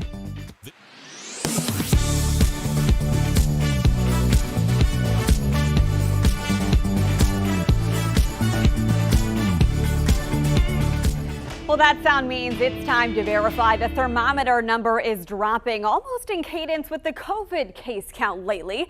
Nationwide and here at home, we're making big strides fighting COVID-19, but health experts have cautioned we are not at the finish line yet. That brings us to a claim by Carol Harris. She said we need a good freeze to kill all these germs. So is it true a freeze or even just cold weather can kill viruses like COVID and the flu? To verify our sources are a research study published in the medical journal PLOS Pathogens and Dr. Chris Uhl, an infectious diseases physician for Atrium Health Wake Forest Baptist. They conclude the claim is false. Respiratory viruses in particular, they transmit differently because where do they live? They live inside people and they thrive inside people, and they transmit from person to person, particularly when we're indoors. So actually, particularly respiratory tract infections go up when it's colder and in the wintertime. And with COVID right now, we're seeing that. The Delta wave has moved up to the northern part of the U.S., and they're having the problem now. It's the same reason the flu typically peaks in wintertime. In a 2007 research study, scientists used guinea pigs to monitor how they spread respiratory viruses in different temperatures and relative humidity. They found flu spreads much more easily at dry, cold temperatures than warm temperatures with high humidity. One theory is because cool, dry air loosens up the nasal mucus and makes it easier for viral particles to get into the respiratory tract. But this left a big question. Why then do warm and humid climates like that of Florida still have flu seasons? The researchers suggest in these tropical regions, viruses spread more commonly through contact with surfaces rather than through the air. Also, people spend more time indoors to escape the heat. And as Dr. Uhl said, it's easier for respiratory viruses to spread indoors. In conclusion, we verify no, a cold freeze does not kill viruses. In fact, it does the opposite, facilitating its spread. So how did this claim originate? Dr. Uhl thinks it's because hard freezes can kill ticks and mosquitoes, but those illnesses the pests carry are not respiratory and spread through bites instead of aerosol droplets. With your Verify, I'm Megan Malaris.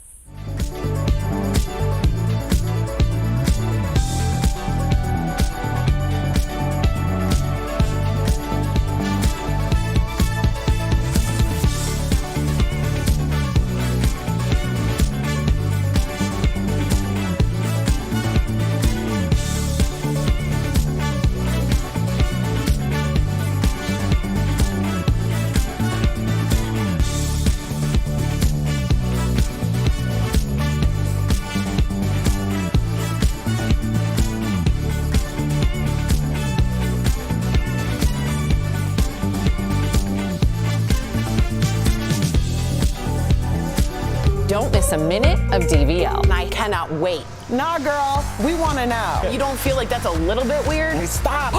Get There's no away such thing from as that. ghosts. I'm talking about DBL is always all new every day.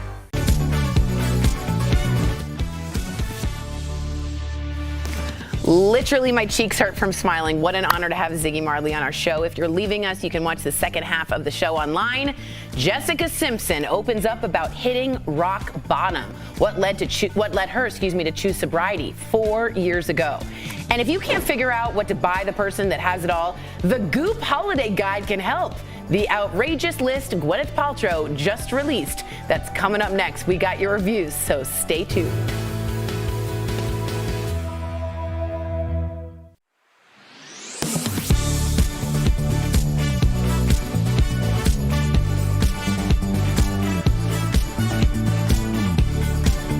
Research suggests that plastic barriers are not that effective at stopping COVID-19.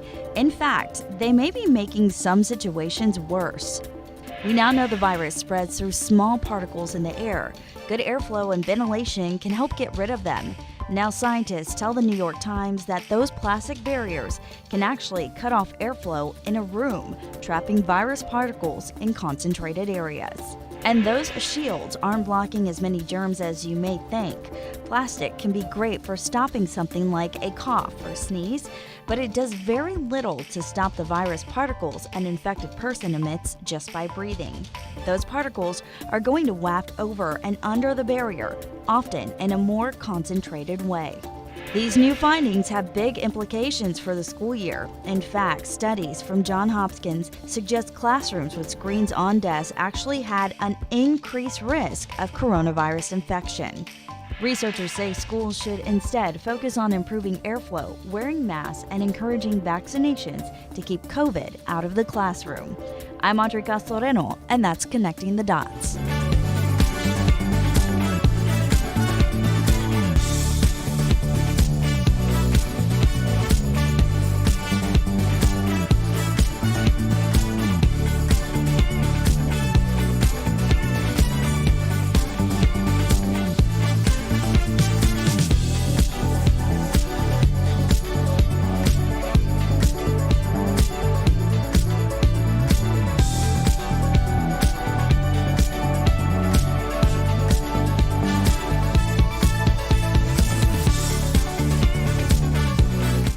This is Daily Blast Live. We're talking about what you're talking about. Oh my gosh. Are you insane? This is a sham. No. Nope. Y'all, just stop. Finally here. Drum roll. Welcome back to Daily Blast Live. I'm Tori. I'm in for Sam. I'm here with Jeff, Al, and Erica. Let's get to this story because it was all over my feed. I'm sure yours as well. Jessica Simpson is reflecting on being 4 years sober with a photo of herself at rock bottom. So Jessica posted this photo. Take a look. From 2017, which she described as an unrecognizable version of herself. She said at that moment, she realized she needed to quit drinking. She went on to say, quote, "There is so much stigma around the word alcoholism or the label of an alcoholic. The real work that needed to be done in my life was to actually accept failure, pain, brokenness, and self-sabotage. The drinking wasn't the issue, I was." She added that back then she didn't love herself, but has made nice with her fears and is now free. One of the reasons I love this show is we're so transparent. Al, you are recently sober, but it's been, how long has it been? I looked at at my app today just because I knew we were doing the stories. 695 days. Bravo! Round of applause, people. Yeah. So did you react, relate, talk to me about how, I love that she posted this, and I didn't recognize her as Jessica Simpson at all. Well, I took something from it more than just like how long she's been sober, which kudos to her for that. But she made a great point, and I don't even think if she knew what a great point it was. And it's the fact that the stigma around alcoholism is so universally accepted that we don't realize like when it's not at its height, if I'm making sense. I think when people think of an alcoholic, they think about somebody underneath a bridge drinking from a brown paper sack, and they're like, that's an alcoholic, he needs help. But I think a lot of people are functional alcoholics. A lot of people, and it's kind of, oh, I'm a wine mom. You're drinking 2 bottles of wine a night. Like, what's going on? I mean, there's other issues at work there, but the fact that you're not at whatever we perceive to be rock bottom, I think a lot of people kind of move forward in life not at the pace that they could if they kind of got rid of some of those ankle weights. Yeah, whenever you're in a quote-unquote hole, right, it's hard to look forward or look out of that hole. Once you're out of it, it's easier to look back and reflect, right? So I think Jessica Simpson's talking about alcoholism, drug addiction, sex addiction, whatever the problem in your life may be, you have to look inward instead of outward. She says failure, pain, brokenness, self-sabotage. She's looking at herself in the mirror saying these were the reasons, not alcohol. Alcohol was her crutch. You have to reflect on what you were at that point in your life to get better. Right. That's how you take steps to climb out of the hole. You have to own it. I really respect Jessica Simpson for owning it, like you said, and looking in the mirror and looking inward instead of outward at why everyone else is the problem and not myself. Well, I picked up on the idea of stigma too, because I think that certain illnesses, and alcoholism is an illness. Yep. There's a hierarchy on stigmas or of our vices, if you will. But the truth is, we all have this in ourselves to either overindulge, self-sabotage, destroy either outwardly or inwardly. And so for her to talk about it in terms of the stigma, but I kind of think that just judging from, you see her aesthetic comeback, like everyone's looking at the aesthetics, let's be clear. Yeah, the picture. So this is what she looked like 4 years ago, and this is what she looks like now. And sometimes that doesn't tell the entire picture. But I also want to encourage people that when you are on this comeback journey, I'll just call it that, you also have to give yourself a lot of grace that the journey is ever continuing. So the evolution, like, when you talk about looking within, that never stops. It's not like you're looking back at the person you were 4 years ago. You're looking at the person you are now and deciding, am I managing things the same way? Am I really present in what's happening in this moment? Am I making plans for the future? That's not something where I don't look back on my broken self 10 years ago and think, wow, that girl. I look and say, she's still very much in here. And I think a lot of that gets lost when we're having these conversations. This was such a campfire talk, wasn't it? Great. I loved it. Really interesting. Write us in. Let us know what you think. We'll get ready. Big change over here. Real Housewives fans, the franchise is coming to Dubai. What took so long? Okay, Bravo announced that its first international Real Housewives reality show will be set in Dubai. According to a press release, it will focus on the city's over-the-top, jaw-dropping architecture and wild nightlife scene.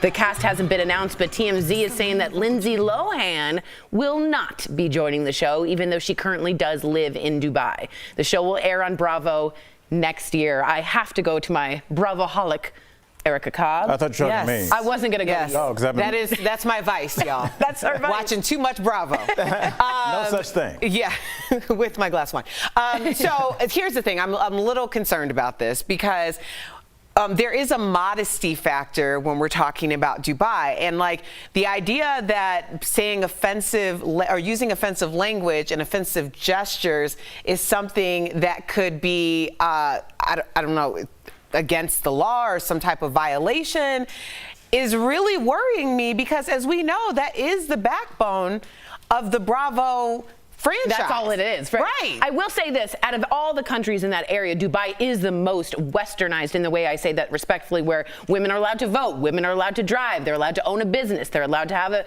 checking account. In other places in Muslim countries, that's not always the case. So I totally know what you mean. They can wear their own clothes in that way. But there's a different cloud, I guess you'd say, over it. Would either of you be interested in watching it?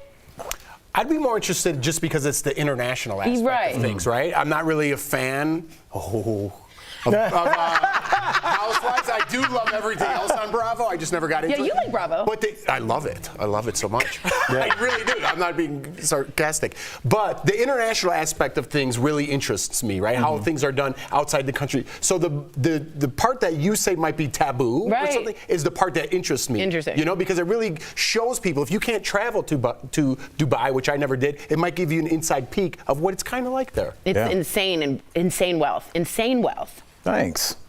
I was really glad you're on TV telling us that Dubai's got a little bit of money. Yep, I was worried. What I'm here for. All right. Yesterday we showed you Oprah's favorite things for the holidays. Oh, now Gwyneth Paltrow has come out with her Goop holiday gift guide. Yes. Woo! Gwyneth is known for highlighting some outrageous items on her site, and this year's list does not disappoint. Let's start.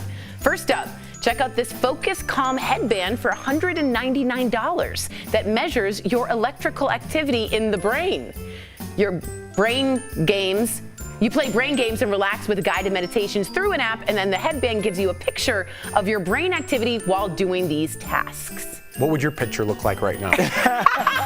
Just a bluebird in a little circling. But I mean, honestly, the Calm app is huge all over the world. I think if you just got a quarter of those people to buy a headband, I mean, if you're into that, to see where your brain, how you can lower it. And everyone wants to check their steps, their Fitbit, their tracking, their circles, right? Everyone likes checking. Right. Would you do this? I wouldn't. Okay.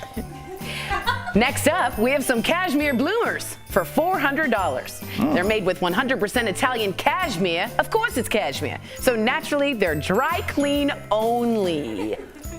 People are laughing. Erica, don't they seem like they'd be comfortable? Bloomers? You have to dry clean? Well, just don't call them what that. Am I, 19? $400 does not comfort make. But, okay? if this is obviously, if money is not an issue. Who wears bloomers?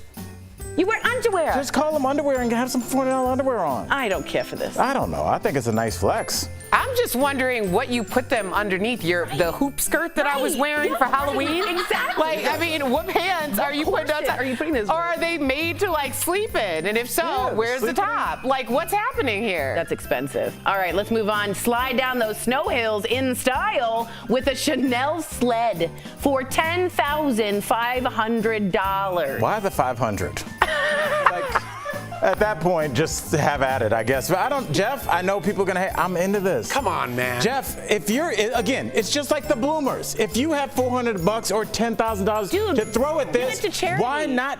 No, come on. Oh, stop it, Tori. Every time somebody has two pennies to rub together, they should donate it to charity. And you know, like sometimes the sleds mix up. You could be like, oh, mine's the Chanel's. Which one's yours? The plastic? You sit on it. You don't even it's see not it. even you can't see the logo. Yeah, it's not saucered shape. You're not going to get any. Sure it anywhere. is. No, Put that's that back not, up there. That's it's like actually writing a not piece the of flaw. cardboard down there. isn't No, it has a little bit of a scoop because that's how those sleds look. But here's the issue.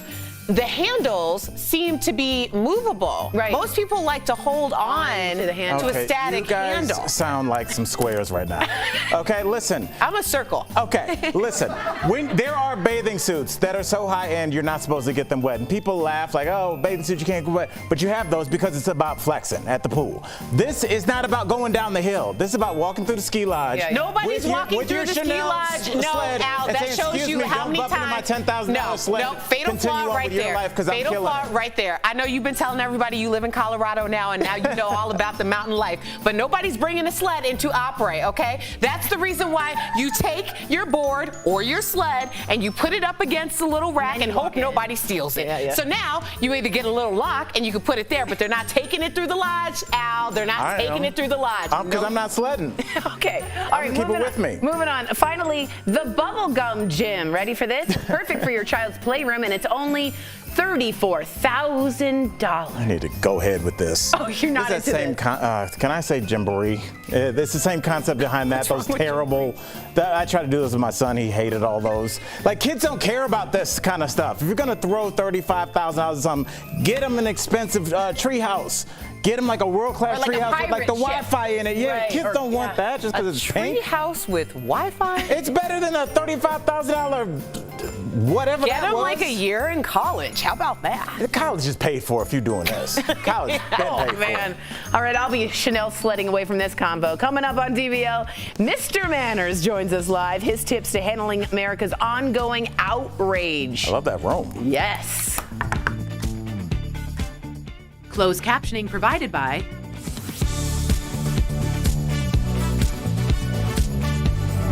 Okay. It's your man checking his ringtone Oh, story. great. Yeah. Okay. So you're going to tell him that he has a response for you, but I want you to push back and say, why can't I say something to him? Oh, good. Okay. We're going to fight with Mr. Manners. This is excellent. Basically, you have no manners. I'm just kidding. Have fun with it. It's awesome. Okay. Very well mannered. Yeah. Acrylic painting with Julie just wrote, I can see Al walking the slopes in Gucci snowsuit carrying the Chanel sled. Like Dumb and Dumber, yeah. Thank you. Thank you. All right, thanks. Thank you, guys. They didn't show the one that I would kind of dig. It was like that, that cedar tub.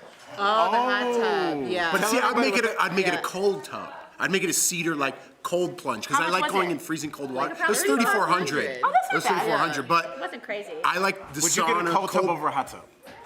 I would get a cold tub. Really? Yeah, Okay. I would You're get a very cold like tub. Swedish, feminine. Yeah, because I feel so good after I take a steam or a sauna and then I jump in cold water. Makes me feel real good. Like a hot Do you like tub is- cryo? Yeah, I like it.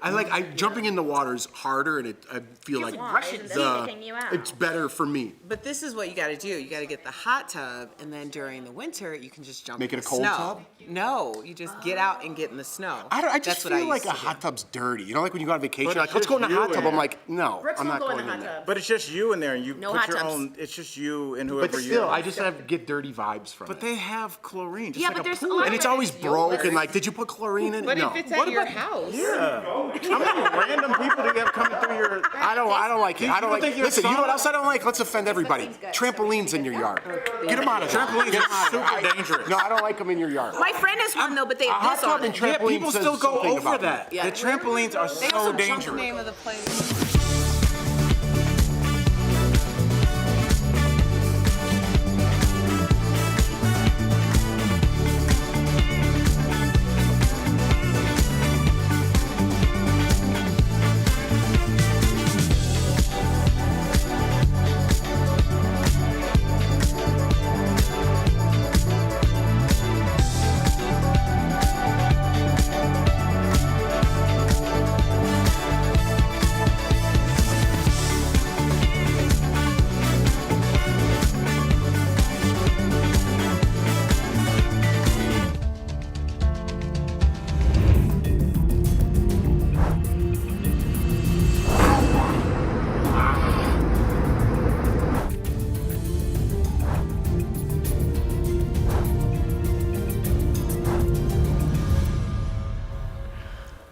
Welcome back to DBL. We've been covering the worst behavior spotted on planes for the past few months, and we are always left wondering, what should we do in these situations? So to help us prepare for any unruly passengers we might encounter, we have etiquette expert Thomas P. Farley. We need you. AKA Yeah, buddy. Mr. Manners. Need you more than joining us ever. live. Hello, sir. Hi, everyone. Hey. Good to Great see to be you. back with you all. Absolutely. Now, Thomas, people have been misbehaving poorly on planes like a lot these days, from refusing to wear a mask to the obscene placement of their feet in other flyers' personal spaces. So who do you complain to, the person or the flight attendant?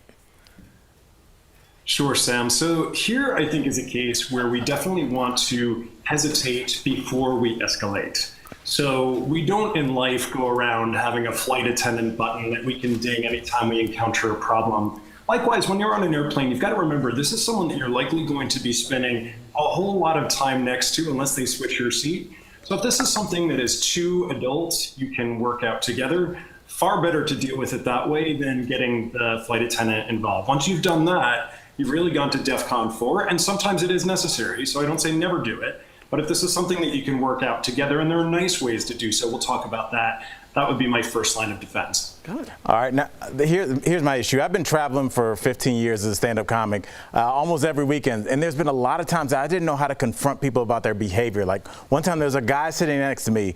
He was trying out his ringtones, but with no headphones on, so he was just going through all of his ringtones right next to me, and I didn't know what to do. So please, Mr. Manners, tell me what I should have done.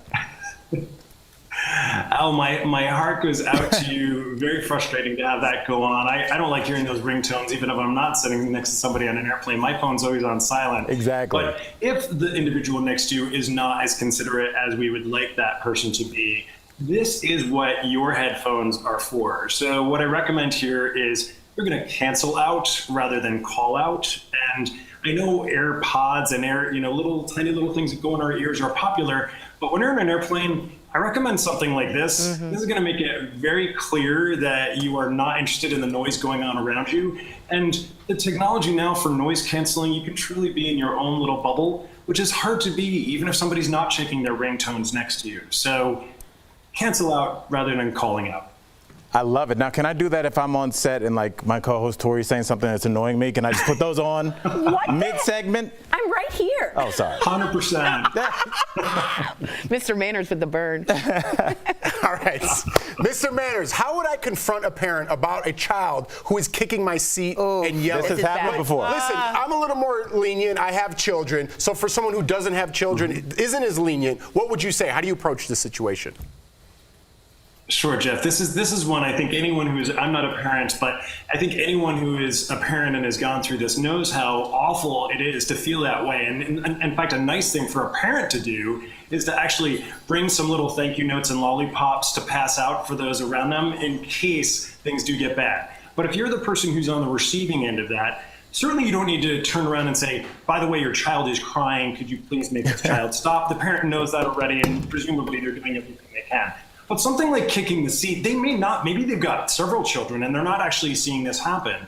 What you want to do as the other passenger is you want to note the behavior and not the offender. So you don't say, your kid is doing this or tell your child to stop this. You rather say, I can see you have your hands full back there. I'm so sorry about that. You may not realize my seat is getting kicked. So notice there, you're not mentioning a child at all. You're not indicating who's doing it, although we all know now. But you're noting the behavior itself and focusing on that rather than pointing fingers at a child, and never to correct the child directly. Unless there's a situation of imminent danger and their parent is not around, you always leave it to the parent to correct their child. You don't take it upon yourself. Smart. Okay, Mr. Manners, I'm going to tread on this lightly because apparently when I get to the airport, I have a sign on my head that says, please engage me in conversations. I haven't spoken enough today.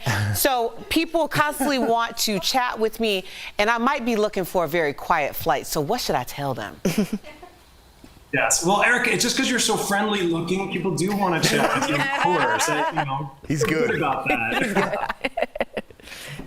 So here's a case where, first of all, remember, you're going to be spending at least 45 minutes, maybe, 10, 12 hours, depending on how long the flight is with this person. So I think civility calls for at least a little bit of pleasantry to start off this journey together. And, I've actually, believe it or not, I've made some phenomenal lifelong friends who are people that I met on airplanes. So don't rule that out. But yes, there are times when we simply need to get in our own space, and that is entirely okay. So again, these headphones, this sort of headphone, I think are a great way of sending a very loud signal about what you are looking to do, which is not to have a conversation. So you can say something simply along the lines of, it's been so lovely chatting with you. If I don't get this presentation done by the time we land, my boss is going to have my head on a platter. Or I promised myself to get through my favorite podcast by the time we get to LA. There are nice ways of putting it out there clearly without being rude. You guys say that to me all the time. That's weird. My AirPods. Yeah. Thank you so much, Mr. Manish, for weighing in, Thomas. There's no one more well-mannered than you. DBL Nation, you can check Thomas out on Instagram for more etiquette advice. Thanks again. We'll be right back. Thank you all.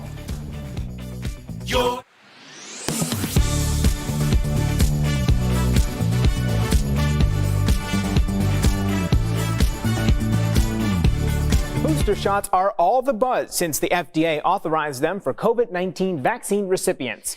That's leading to a lot of claims that the need for a booster means the original vaccines were a bust, including a Kaiser Family Foundation survey that found 71% of unvaccinated Americans think it means vaccines aren't working. So let's verify. Are the recommendations for booster shots an indication that a vaccine is ineffective? Our sources are the CDC, the FDA, and Dr. William Schaffner, a professor of preventative medicine at Vanderbilt University Medical Center, who explains vaccines often need booster shots. It's very common, and each vaccine is a little different. The effectiveness of vaccines can wane over time. For example, tetanus requires boosters every 10 years to build on the protection from previous shots. Then there are other vaccines that require a re-immunization, like pneumococcal, which the CDC recommends a second dose for people over 65 to remind the immune system how to fight infections. You wane, and then the vaccine will get you up to where you were before, but not any higher. So we call that re-immunization rather than boost. There are also vaccines like the flu shot, which the CDC recommends annually because the virus keeps changing. So Schaffner says it's not all that surprising. The COVID-19 vaccine requires a booster too. More often than not, that's the way vaccines are. Studies show the effectiveness of the COVID-19 vaccine can drop 10 to 20% over time, depending on the type of vaccine. A booster shot can not only return that level of protection, but offer even more. So it's false that booster shots are an indication that a vaccine is ineffective.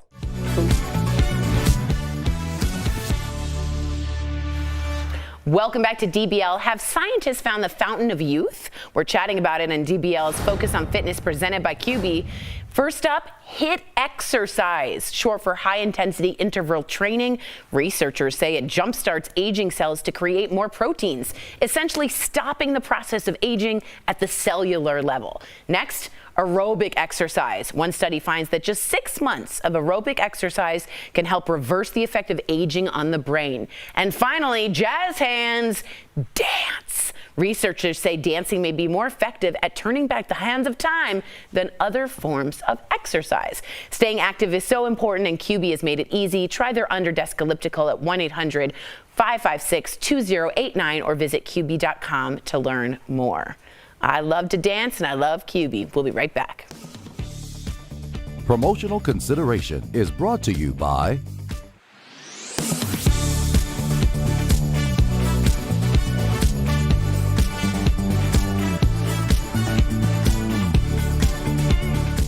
Well, that sound means it's time to verify. The thermometer number is dropping almost in cadence with the COVID case count lately. Nationwide and here at home, we're making big strides fighting COVID-19, but health experts have cautioned we are not at the finish line yet. That brings us to a claim by Carol Harris. She said we need a good freeze to kill all these germs. So is it true a freeze or even just cold weather can kill viruses like COVID and the flu? To verify our sources are a research study published in the medical journal PLOS Pathogens and Dr. Chris Uhl, an infectious diseases physician for Atrium Health Wake Forest Baptist. They conclude the claim is false. Respiratory viruses in particular, they transmit differently because where do they live? They live inside people and they thrive inside people and they transmit from person to person, particularly when we're indoors. So actually, particularly respiratory tract infections go up when it's colder and in the wintertime. And with COVID right now, we're seeing that.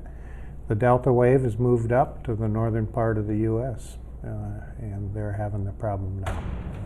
It's the same reason the flu typically peaks in wintertime. In a 2007 research study, scientists used guinea pigs to monitor how they spread respiratory viruses in different temperatures and relative humidity. They found flu spreads much more easily at dry, cold temperatures than warm temperatures with high humidity.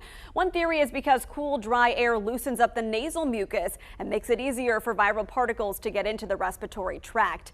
But this left a big question. Why then do warm and humid climates like that of Florida still have flu seasons? The researchers suggest in these tropical regions, viruses spread more commonly through contact with surfaces rather than through the air. Also, people spend more time indoors to escape the heat. And as Dr. Uhl said, it's easier for respiratory viruses to spread indoors. In conclusion, we verify no, a cold freeze does not kill viruses. In fact, it does the opposite, facilitating its spread. So how did this claim originate? Dr. Uhl thinks it's because hard freezes can kill ticks and mosquitoes, but those illnesses the pests carry are not respiratory and spread through bites instead of aerosol droplets. With your Verify, I'm Megan Malaris.